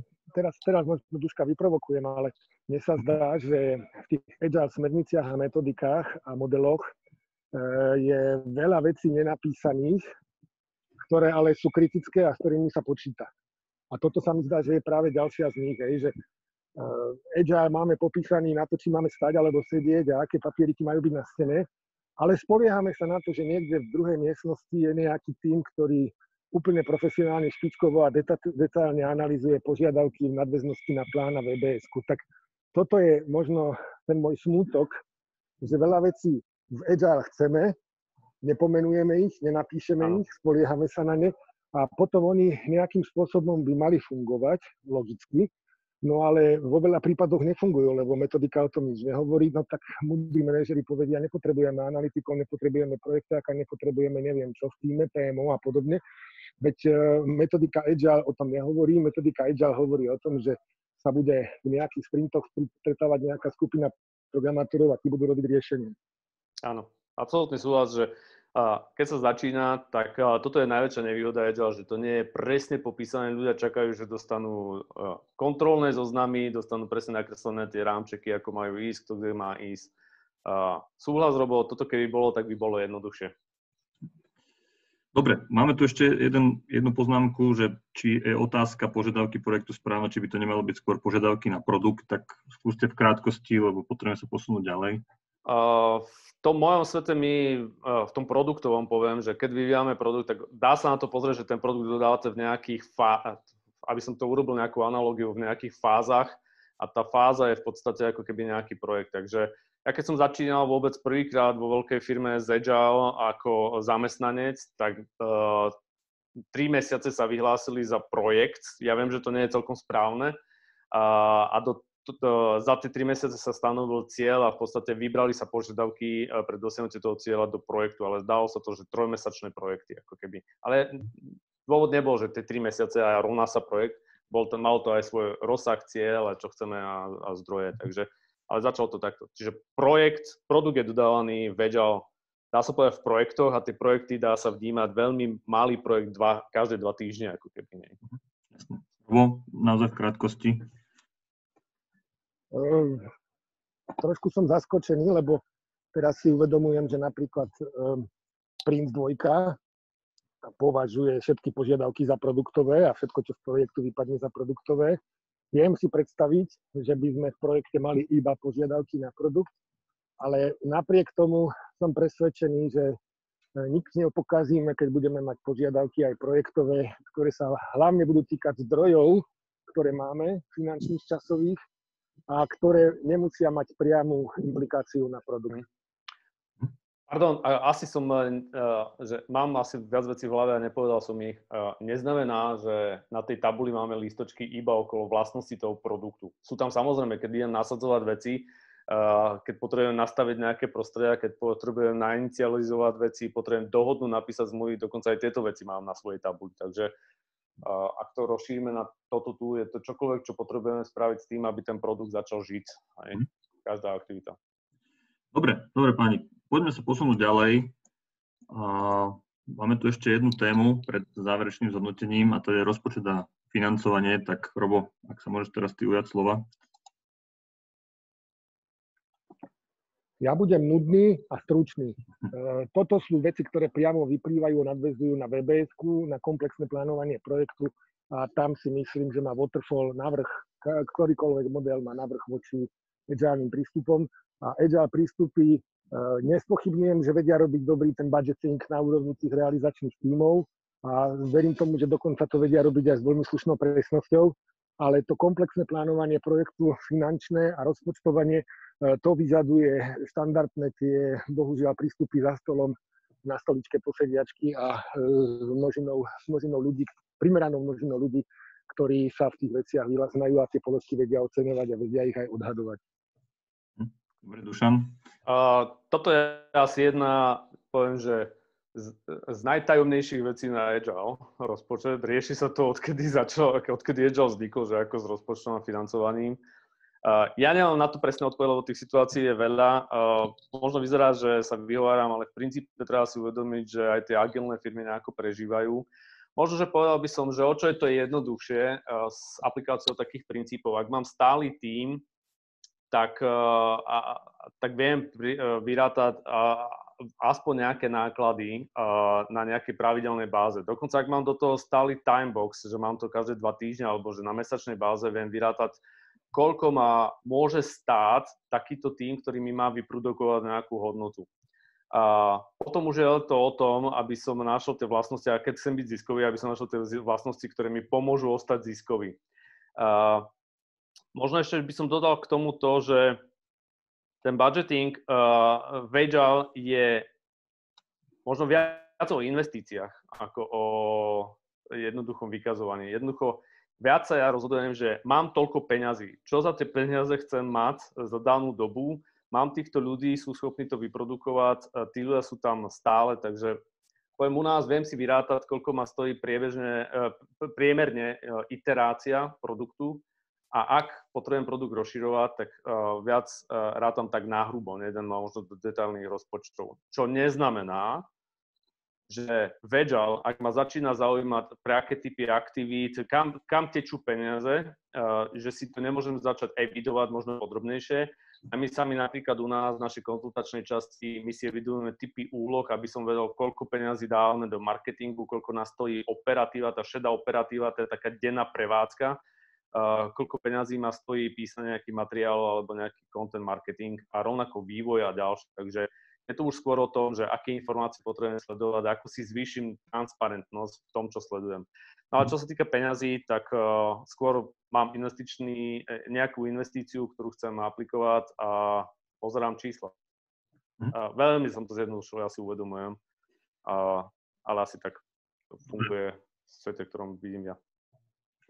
Dobre, máme tu takú otázku k tomuto, čo si akorát hovoril. Niečo už bolo povedané, ale možno ak chceš ešte k tomu niečo pridať, že či môžeme porozprávať o tom, ako pri príprave projektu obstarávaní sa určí konečná cena produktu, ak je zámer ísť agile.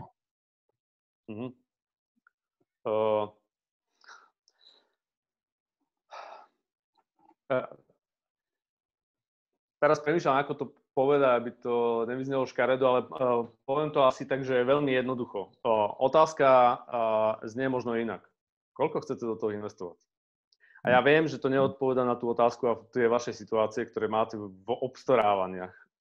Tá debata je iná. Koľko chcete investovať do toho produktu? Musím ťa prerušiť, ale 99% projektov je opačne postavených. Koľko nás to bude stáť a potom urobíme business case, či sa oplatí do toho ísť. A tú otázku od Mira Sprušanského, ďakujem Miro, bývalý kolega, tú otázku ja chápem, že ona nemala byť primárne zákerná, len smeruje k absolútne najväčšiemu problému Agile.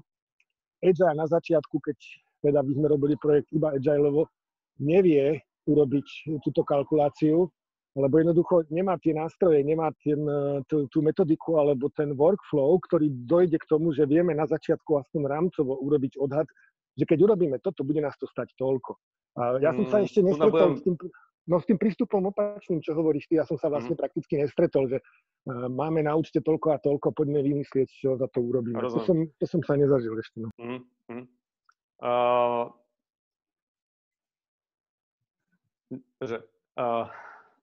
V tom momente vypadla mi teraz veta, ako na to odpovedať, ale že v princípe o čo je, že jasne ten prístup, ktorý som zvolil ja, je taký, že je výzvou veľkou. Reálne ja nechcem robiť presný rozpočet. Koľko to bude stáť? Ako to mám vedieť, keď neviem, čo sa medzi tým zmení? Ako mám vedieť, akých ľudí budem potrebovať na to, aby som v danom čase, čo keď pôjdete s tým produktom do úplne iného segmentu, do úplne iného riešenia, my budeme potrebovať úplne iných ľudí, dokonca úplne iné technológie ako cloudy a ďalšie. Ako to mám vedieť teraz? Podľa mňa, ak padne takáto otázka, koľko to bude stáť, tak je to len taký sebaklam, ktorý si dávame. Samozrejme, že záleží od dynamiky toho celého. Ja to vidím napríklad pri tých konzultačných činnostiach, keď robíme. Mali sme klientov, ktorí po nás chceli vedieť, koľko bude stáť zavedenie takého agile a chceli to vedieť dokonca mená ľudí o 3 roky do poludnia, ak to tam bude sedieť. Ak to bude tam sedieť od vás, ako to mám vedieť? Takže v tej dynamike myslím si, že iný prístup rozumnejší, poviem, že jednoduchší gazdovský rozum vám asi príde k tomu, že jednoducho si musíte povedať, koľko peniazí chcete do toho dať. A potom si vyberám, čo to bude treba. A samozrejme, ten produkt má nejaký účel, nejaký zmysel. Podľa toho mám vybraných ľudí do toho celého a viem si podľa toho náhrubo, ale len náhrubo zrátať rozsah a sledovať. Je to o dennom trackingu, sme tam alebo nie sme tam. Ideme, vstúpame, prečo nedodávame, prečo nezvyšujeme hodnotu, prečo naopak. Je to o proaktivite a sledovaní, aspoň v tom mojom svete. Ale je to dané tými zmenami, nie agile. Je to dané zmenami. Dobre, ja by som ešte k tomuto, sú tu nejaké komentáre, prípadne otázky, že teda jedna z nich je, ako ste schopní pri agile riadení projektu na úrovni napríklad nasadzenia ERP udržať stanovený rozpočet bez neustálých zmenových riadení. Pozerám sa na to tak, že bez komplexnej analýzy, nie analýzy dielčích častí, ktoré nám zákazník ukáže začiatok a koniec realizácie, je projekt neudržateľný minimálne finančne. V agile robíme aj high-level analýzy, robíme aj podrobné analýzy, len čas, kedy sa to odkladá, je neskorší. Ešte raz, musíš mi zopakovať, prosím, tú otázku, lebo mi to ušlo. Aha, pardon. Teda, ako ste schopní pri agile riadení projektu na úrovni napríklad nasadenia ERP udržať stanovený rozpočet bez neustálých zmenových riadení? Pozerám sa tak, že bez komplexnej analýzy, nie analýzy dielčích častí, ktorá nám, zákazníkovi ukáže začiatok a koniec realizácie, je projekt neudržateľný minimálne finančne. Nechcem to zahrať do auto, ale je to veľmi komplexná téma. Skôr na väčšie vysvetlenie. V Agile sú, že naopak, v Agile stále máte zmenové riadenie. Neustále máte riadenie. V Agile stále sa stretáva skupina ľudí, ktorí majú peniaze vo vačku, ľudia, ktorí to realizujú a neustále to prispôsobujú. V Agile máte analýzy na high-level úrovni a hrubý cost, ktorý sa potom časom spodrobňuje. Už pri tom prvom, keď sa urobí prvá analýza a hrubý cost, tak je go, no-go decision, či to púšťame do ďalšieho rozpadu, či má vôbec zmysel to rozpadať na menšie alebo nie. Ak tam už pozrite si Scale Agile Framework a portfolio Kanban a tam nájdete šťastie odpovede na vaše otázky. Ale existuje to väčšie určite. Proste to by firmy neprežili, keby toto nemali. Dobre, Robo, možno reakcia tvoja ešte k tomuto. Máme tam ešte jednu otázku, potom by som ju položil. No, ja teraz som si tie otázky prečítal a myslím, že 4 alebo 5 sa vlastne točia okolo tohoto istého. Áno. Ja by som teraz niečo povedal, že na Slovensku zatiaľ nie je problém, ale myslím si, že je to otázka času a bude to reálny problém. Naše slovenské právo tvrdí, že zmluva medzi dvoma subjektmi je neplatná, pokiaľ predmet dodávky nie je jasne špecifikovaný. Inými slovami, ty si niečo kúpiš, nepopíšeš presne, čo si ideš kúpiť, niekto ti niečo dodá, ty za to zaplatíš, tým si vlastne akceptoval ten zmluvný vzťah, ale potom zistíš, že nie je to, čo si ty myslel, že to má byť, ale nebolo to špecifikované v zadaní, lebo to zadanie bolo hmlisté alebo nebolo jednoznačné. A vtedy prichádzajú advokáti slovenskí a slovenskí sudcovia. Povedal som teraz dve veľmi rizikové kategórie stakeholderov v tomto vzťahu.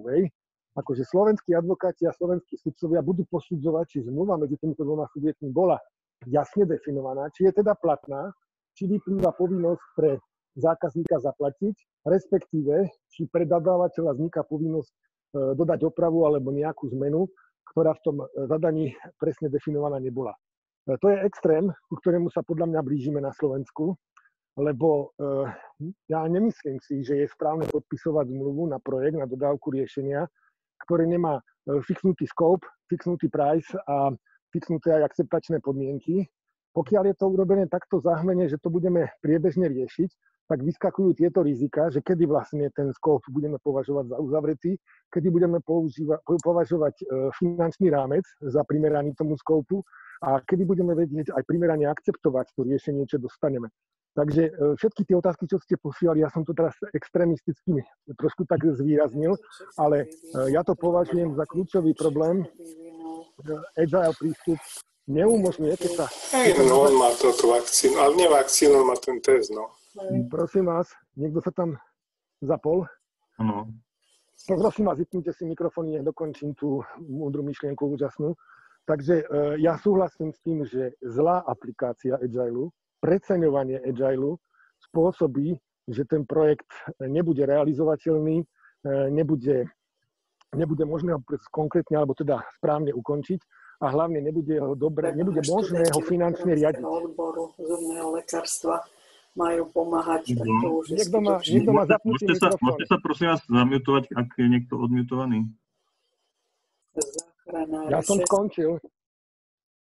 Dobre, poďme teda na poslednú tému, poďme si to zhodnotiť. Máme tam ešte nejaké otázky, tak necháme ich nakoniec, ale poďme si to teda celé zhodnotiť a tak Dušan, poprosím teba, ak môžeš začať a potom by som dal slovo Robovi. Teda ako to teda celé vidíš podľa toho, čo sme si dneska povedali a... Myslím si, že možno, že jedna taká vec, že v tej reálnej praxi ja nebadám, že fungujeme iba agilne alebo iba waterfallovo. Ja si myslím, že dnes dochádza k takému prepojeniu tých svetov. Aj v agilných tímoch vidím praktiky z toho tradičného projektového manažmentu a myslím si, že je dobré, že ich niektoré vidno. A na druhej strane vnímam, že aj ten tradičný svet sa zamýšľa neustále nad tým, že čo v tom Agile je také, čo by sa dalo využiť a v ktorých momentoch. Takže ja to nevnímam vôbec ako vojnu, ja to nevnímam vôbec ako niečo, čo je staré a nové. Naopak, ja to vnímam ako dva rôzne prístupy, ktoré si vyberiem podľa tej situácie, ktorú treba. Aj v mojom živote je úplne normálne, že niektoré z tých vecí robíme, že poviem waterfallovo. Už len taká fakturácia je veľmi podobný prístup, dá sa takto nazvať jednoducho, pre jednoduchosť. Takže asi takto by som to zhodnotil. Samozrejme, že ten množstvo otázok, ktoré vystáva, je... možno by som tú našu audienciu teraz dostal späť, že skúste sa stále zamyslieť nad tým princípom. Ja viem, že to je veľmi teoretické, veľmi ťažko uchopiteľné, ale tam je ten kľúč. Dobre, Robo, prosím teba. Ja si myslím, že problém není medzi projekťákmi a agileákmi. Problém je u vrcholového manažmentu, ktorý príjma dosť radikálne rozhodnutia, lebo verí tomu, že masívny nejaký komplexný projektový manažment je vlastne finančná záťaž pre podnik. Som presvedčený, že Agile je úplne úžasné riešenie, úžasne efektívne pre veľkú množinu IT projektov, pre veľkú množinu IT služieb, IT servisov. Som presvedčený, že Agile má svoj priestor a každý projektový manažer, ktorý bude robiť waterfallom IT projekt, nemá problém aplikovať Agile v jednotlivých technických alebo realizačných tímoch. Ja som presvedčený, že to má kopec benefitov, ale je mi veľmi ľúto, že tie metodiky agileovské nejakým spôsobom zabúdajú, keď som vám slušne povedať, napadlo ma slovo ignorujú, tú klasickú projekťackú robotu, bez ktorej by ten projekt nebol a ani nemôže byť. To je moja výhrada, ktorú by som rád zniesol asi na inom fóre, lebo Dušan je človek, ktorý robí Agile a robí ho dobre. No a posledná veta smerom na Dušana. Dušan, keď budeš najbližšie robiť nejaký projekt, ktorý budeš ty robiť, alebo teda zákazku Agileovskú, prosím ťa, daj mi vedieť, budem vám kľudne robiť aj kávu v tom týme, ale ja by som naozaj chcel zažiť dobrý Agile naživo v praxi aj s tými všetkými benefitmi, ako majú byť. To bude na dlhé roky varenie kávy. Ber to z mojej strany ako určitú poctu alebo význanie, že ja Agile nezatracujem, mne vadia ľudia, ktorí Agile nesprávne interpretujú a aplikujú v praxi. Ďakujem veľmi pekne, Robo. Teším. Dobre, máme tu jeden dotaz, myslím, že k tejto téme, že ako sa dívate na skúsenie formátu projektu v niektorých hlavne väčších spoločnostiach, volajme to, že hybrid medzi Waterfall a Agile. Či to má šancu na efektívny priebeh a výsledok. Takže s tým máte teda nejaké skúsenosti. Toto je ťažká téma. Toto je boľavá téma. Že... Tak začnem ja, Duško, keď to je pre teba boľavé, pre mňa je to úplne easy téma. Ja som presvedčený, že projektový manažer, ktorý má ako veľký projekt a má vytvorené samostatné tímy realizačné pre konkrétne oblasti alebo moduly alebo časti toho projektu, vôbec nemá problém, aby jednotlivé tieto tímy išli v režime Agile, lebo keď bude on v pozícii product ownera, ten projektový manažer, alebo bude mať product ownerov svojej režii pod sebou, tak vie efektívne riadiť aj progres, aj postup, aj práce, aj všetko ostatné.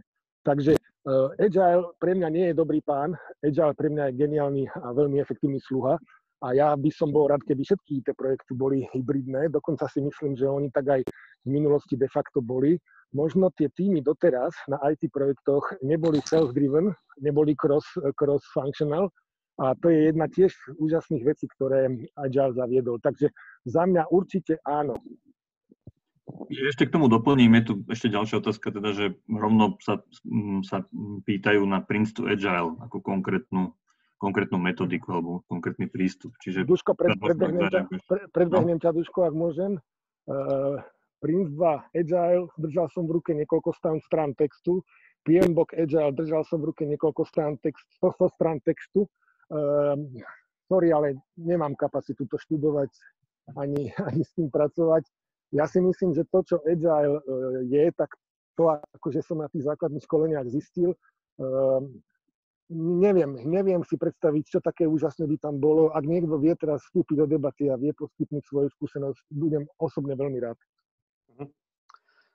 Ja poviem na rovinu, že ja tiež tieto veci že veľmi nečítam a nie je to z dôvodu, že som to ignoroval alebo že nechcel. V princípe v každej jednej z tých metodík Save, Nexus, DSDM, Crystal, Prince2 Agile na AZT, v princípe to isté v bledom, modrom a rúžovom. Lebo je to postavené na rovnakom základe. Takže je to viac o tom aj ako firma potrebuje fungovať a chce fakt nájsť rovnaké veci, možno s inými názvami a trošku v inej forme, možno s inou mierou detailu. A ešte, aby som sa vrátil k tej boliestke, hybridne a agile.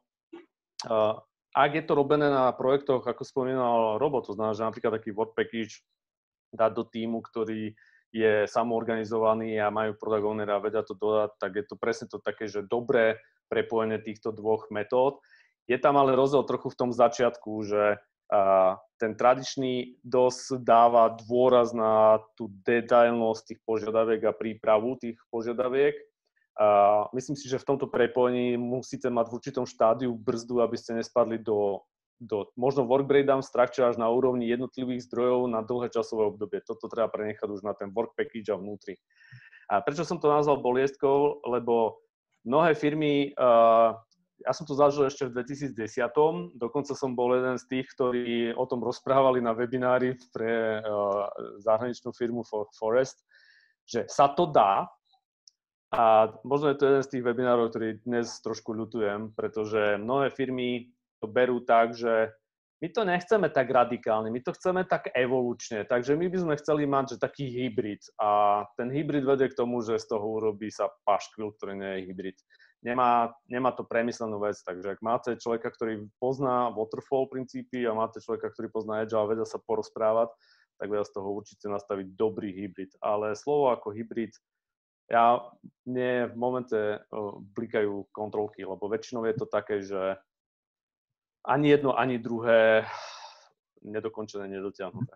Dobre, ja by som do toho rovno vstúpil, že máme tu pána, ktorý by sa rád prijal do tejto debaty, ktorý má skúsenosti z Prince2 Agile.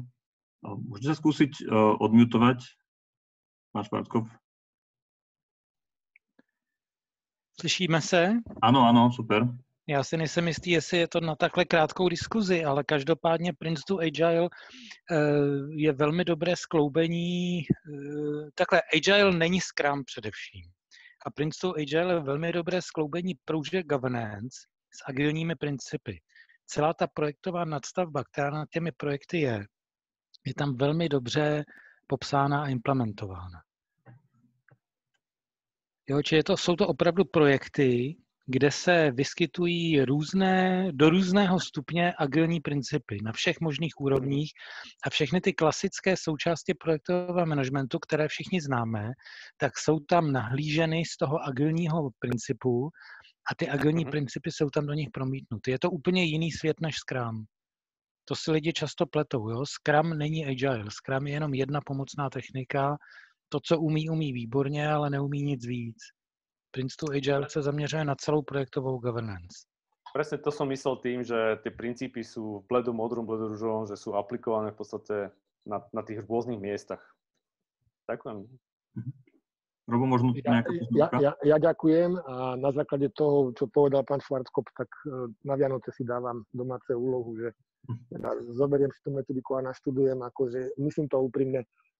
Nemal som to zatiaľ v prioritách, ale keď teda naozaj existuje pozitívna skúsenosť, určite sa do toho pustím. Ďakujem. Jestli můžu na tohle poznámku, z knížek to nenastudujete, utopíte se v tom, nechte se vyškolit.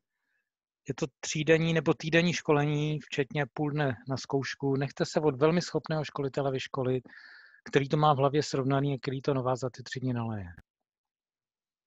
A hlavne si to nenechaj na Vianoce. Nechaj si z Agile Vianoce. Já jsem to taky dělal na Vánoce. Předem přijdou materiály, já jsem tomu minulé Vánoce věnoval čtení těch materiálů, přípravě na to školení samotné a potom ten týden toho školení se bohatě vyplatí. Dobre, ďakujeme za vstup v každom prípade. Dobre, poďme ešte k nejakým otázkam, čo tu máme. Je tu ešte poznámka, že príkladom hybridného projekt managementu je dodanie infraštruktúry vodopádom a aplikácia iteračne. To je taká poznámka, skôr by som povedal. Dobre. Poďme ešte k tým otázkam. Máme tu takú otázku, že v praxi sa stretávame s klientami, ktorí otvárajú súťažia projekt, kde už v popise uvádzajú požiadavky na agilný prístup. Vieme však, že ich organizácia agilne nefunguje a dokonca aj súťaž vyžaduje fix priceovú ponuku. Aké sú vaše doporučenia a skúsenosti pri účasti v súťaži na projekt takejto zmätočnej definícii? Ja na to odpoveď nemám. Ja som v takých súťažiach nikdy nebol a ja osobne, ak vidím takýto problém na strane klienta, snažím sa trošku ozrejmiť, že aký je tam rozdiel a možno často nejdem do tej súťaže, keď to nelepí. Vznikne z toho vždy len veľmi veľký problém z nedopochopenia. Ale ja si to viem takto povedať, takto sa rozhodujem ja. Viem si predstaviť, že vo vašich firmách to môže byť úplne iné. Zareaguješ na to nejako? To, čo povedal Dušan, je úplná pravda. Do takéhoto projektu radšej neísť, lebo tie očakávania sa dajú veľmi ťažko splniť. V podstate ten, kto ten projekt zadával, tak možno nepochopil správne, čo žiada, ale jednoducho z nejakých dôvodov strategických, taktických alebo marketingových skúbil tieto dve veci. Ale keby už do toho, že treba ísť, tak odporúčam to, čo sme pred chvíľkou hovorili, hybrid. Projekt riadím klasickým waterfallom a jednotlivé realizačné týmy, tie by som riadil autonómne do určitej miery autonómne cez Agile. To sa mi zdá ako korektné na všetky strany. Možno taký trik, ja používam jednu jednoduchú otázku, prečo chcú vlastne to agilné. A fakt v 90% bude odpoveď, potrebujeme to rýchlo. A v Agile to vieme za 2 týždne. Lebo takto sme si to prečítali. To je veľmi častá odpoveď, tie 2 týždne. A hneď máte, že nepochopené, to je absolútne. Takže keď potrebujete rýchlo, tak čo? Koľko veľa? A prenášate loptičku na stranu klienta a zistíte, že nemajú predstavu. Takže radšej vycúvam z toho, ak sa nenechajú, nechcem povedať, že vyškolí, ale že vysvetliť si to a použiť tú vedomosť, tak je to fakt vysoké riziko. Dobre, máme tu ešte koment. Tak, Peťo, poď, prosím ťa. Počujeme sa? Áno. No, takže pokiaľ sa jedná o nejaký verejný tender, tak je tam vždy fáza, keď sa dajú dávať otázky. V rámci tých otázok môžete pokladať otvorené otázky alebo zatvorené otázky. Otvorené sú také, ktoré vlastne požadujete vysvetlenie a dávate im voľnú ruku, aby vám napísali, čo chcú. Zatvorené sú také, kde sa ich pýtate, bolo by možné to riešenie učiť takýmto a takýmto spôsobom za týchto podmienok. To znamená, predostrete nejaký nástroj toho, ako by ste k tomu dokázali pristupovať. A v rámci toho otázkového konania sa potom na základe ich odpovedí môžete rozhodnúť, že či to je pre vás prechodné alebo neprechodné. Čiže neodporúčam a priori to zahádzovať, ale vždy sa rozumne na to opýtať a využiť práve tú fázu dotazovania a tej komunikácie. Dobre, ďakujeme. Dobre, poďme ešte k ďalším otázkam, ktoré tu máme. Napríklad, že kedy nastáva moment, že agilný tím už nevie doručovať value za primeranú cenu, kto kedy a ako toto vyhodnocuje?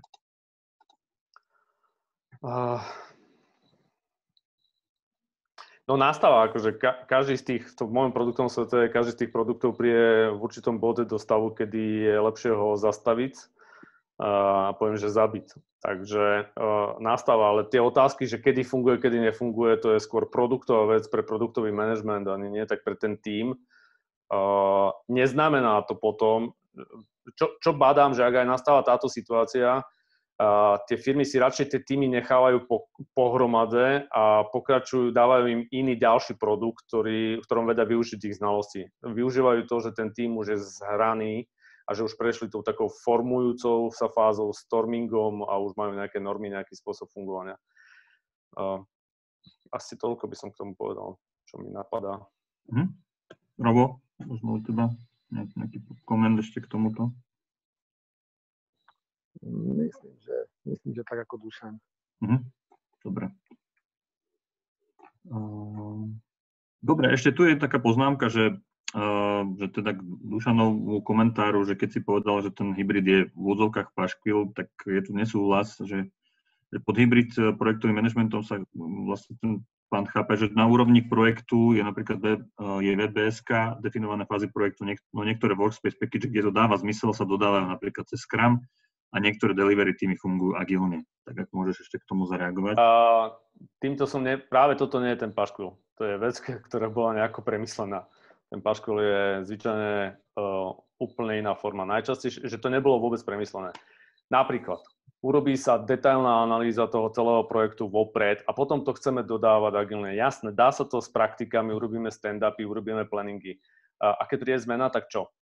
Tak máme change boardy. A potom sa generujú zmeny, ale už sa nedá generovať zmena, lebo už je naplánovaný sprint.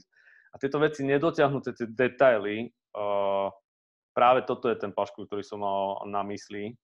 Chce si to veľmi dobre premyslieť, čo znamená, že kam ustúpime z obidvoch strán brehu, lebo ak to má fungovať, tak ten kompromis sa musí nájsť.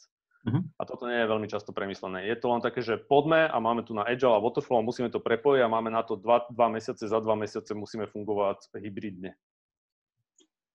Dobre, ďakujem. Ešte tu máme takú otázku, že... Ľahkú, krátku vetu. Súhlasím s ľubovou poznámkou a súhlasím aj s Dušanovou reakciou. Dobre. Ešte tu máme otázku, že vo firme sa snažia zaviesť agilný prístup. Jedna z tých snah je rozbiť všetky úlohy tak, aby trvali maximálne 2 týždne.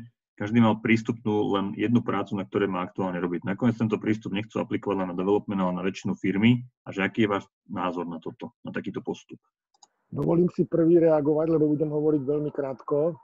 Dušan, toto je praktická ukážka toho, o čom som dneska rozprával a veľmi sa teším na tvoju reakciu. No, dajme to po častiach, takže prosím ťa, prečítam ešte prvú časť, že momentík. Po to priradenie na jedného človeka. Vo firme sa snažia zaviesť agilný prístup. Jedna z tých snah je rozbiť všetky úlohy tak, aby trvali maximálne 2 týždne.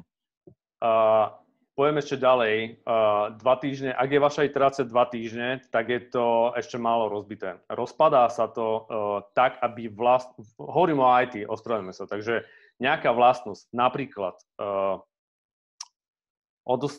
zaevidovanie nového klienta v nejakom CRM systéme, aby bolo ju možné urobiť za 3 až 5 dní. Dá sa to potom rozpadnúť podľa typu klientov. VIP klient, to je druhý rozpad. Klient, ktorý je platený, tretí rozpad. A takto môžeme si rozpadať do rôznych variant. Táto karta, táto vlastnosť sa následne v Agile týme pri plánovaní rozpadne dokonca na malú aktivitu. To je tá úloha, ktorú si prečítal. Ja ju takto chápem, Martin, to, čo si prečítal. Tá aktivita je dokonca Agile rozpadnutá na približnú maximálnu veľkosť 1 deň.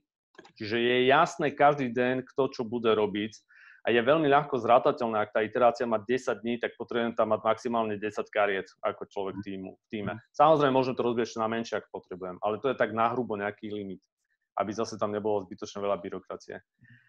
Takže v Agile my rozpadáme požiadavky na rôzne varianty, napríklad úver pre klienta banky, úver pre neklienta banky. Úver pre klienta banky sa dá rozpadnúť. Úver pre klienta banky s Visa kartou s dobrou balans na svojom účte. Úver pre klienta banky s Mastercard kartou alebo s kreditnou kartou, debetnou kartou, študent, blablabla, že až takto sa to rozpadá v Agile. Je to taký základ toho celého. Ten dôvod, a smerujem teraz tej druhej časti, ktorú si pamätám, prečo chceme to mať priradené na jedného človeka, nie je to celkom, že nutné, ale je to taká dobrá prax a ono to vychádza z toho leanu. Work in progress limit. Vy chcete, aby ľudia robili na jednej úlohe v danom čase. Ja viem, že je to ideál, sám tak ťažko mám s týmto mám problémy, ale chcete pracovať na čo najmenšom množstve úloh, pretože čím je ten počet menší, tým rýchlejšie tie úlohy dokončíte a môžete pokračovať ďalej. Takže VIP limit, ktorý možno poznáte z leanu, je za tým, aby tá úloha bola priradená na jedného človeka konkrétneho. Ten tím si zvyčajne na začiatku tej iterácie rozdelí tie úlohy. Máme aj týmy, ktoré si ich nedelia, ale sú to už tak veľmi dobre zhrané týmy, že sa vedia pomerne dobre zastúpiť dokonca a nepozerajú len na to, že ja som vývojár a nebudem robiť testovanie, ale vravím už o tých fakt expertných tímoch. Sú aj také na Slovensku. Dobre, ďakujem. Musíme už končiť. Posledná otázka v podstate je taká, že teda, aby sme to úplne uzavreli, teda čo sa vám, každému z vás páči práve na tej protiľahlej, alebo na tom protiľahlom prístupe.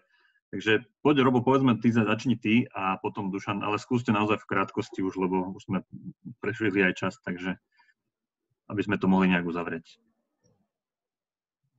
Mne sa páči predstava, že prácu si riadi autonómne ten tím. A predpokladám, že teda aj nesie zodpovednosť za svoje výsledky a výstupy. A ja ako projektový manažér nemám dôvod sa zaoberať nejakým mikromanagementom a sústredím sa hlavne na to, aby mali správne zadanú prácu a aby tá správne zadaná práca bola správne otestovaná a prevzatá potom ďalšími zainteresovanými stranami. Za mňa všetko. Ja som veľký fanúšik správne aplikovaného agilu a veľmi nenávidím ten zlý agile. Dúfam, že v budúcnosti na Slovensku aj inde bude mať šancu stretávať sa iba s tou správnou aplikáciou. Dobre, no, ďakujem. Niečo sa páči na tom waterfalle, že, a hovorím to skôr tak pocitovo, že určite je to, že pokojnejší svet, by som povedal. Mám veci pripravené, niekto mi povie, vieme povedať kedy, čo. Čo sa mi páči na waterfalle je tá história sa jednoducho nedá zmazať, že je to pokryté z viacerých strán daná problematika. A víte, že nie na všetky z týchto otázok som mal odpovede. Je to už že aj vyskúšané a je to oveľa ľahšie s tým začať, lebo sú dostupné tie metodiky, sú dostupné šablóny, sú dostupné procesy. Takže pre ľudí je to jednoduchšie začať. Paradoxne Agile je jednoduché, ale nie je ľahké práve kvôli tomu, že aj to je Agile, aj to je Agile, aj to je Agile. Takže ja si myslím, že treba sa zamyslieť zdravým gazdovským rozumom a vybrať zmysluplné veci z jednej a z druhej strany. Dobre, super. Ďakujem teda, Ani. Týmto by som to uzavrel. Myslím si, že dalo by sa o tom rozprávať ešte hodiny a hodiny. A v podstate my sme naozaj urobili taký cherry picking a vybrali sme tieto témy z množstva ďalších, o ktorých sme rozmýšľali. Takže veľmi pekne ďakujem našim speakerom a diskutujúcim. Veľmi pekne ďakujem ľuďom, ktorí sa pripojili a ktorí to s nami vydržali. Trošku sa nám to natiahlo, viac ako sme predpokladali, ale v každom prípade myslím si, že tie témy a budeme uvažovať nad tým, že možno urobíme ešte ďalší webinár, kde budeme pokračovať v týchto diskusiách. Uvidíme. Takže veľmi pekne ďakujem všetkým. Už len pár takých informácií, ktoré by som rád dal do pozornosti, je, že teda pokiaľ nie ste ešte stále v komore projektových manažerov, tak by sme vás radi vyzvali, aby ste sa stali členom. Existuje k tomu stránka komorapm.sk.cz, kde si viete prečítať o rôznych benefitoch a čo znamená byť členom komory. A takisto existuje na LinkedIn skupina, ktoré viete diskutovať s nami a v podstate nájdete ju pod názvom Komora projektových manažerov.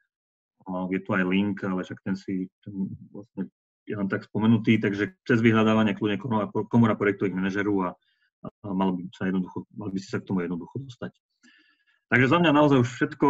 Ešte raz veľmi pekne ďakujem za pozornosť, ďakujem diskutujúcim a do počutia, prípadne dovidenia pri ďalšom webinári alebo teda prípadne osobných nejakých raňajkách a ďalšom networkingu.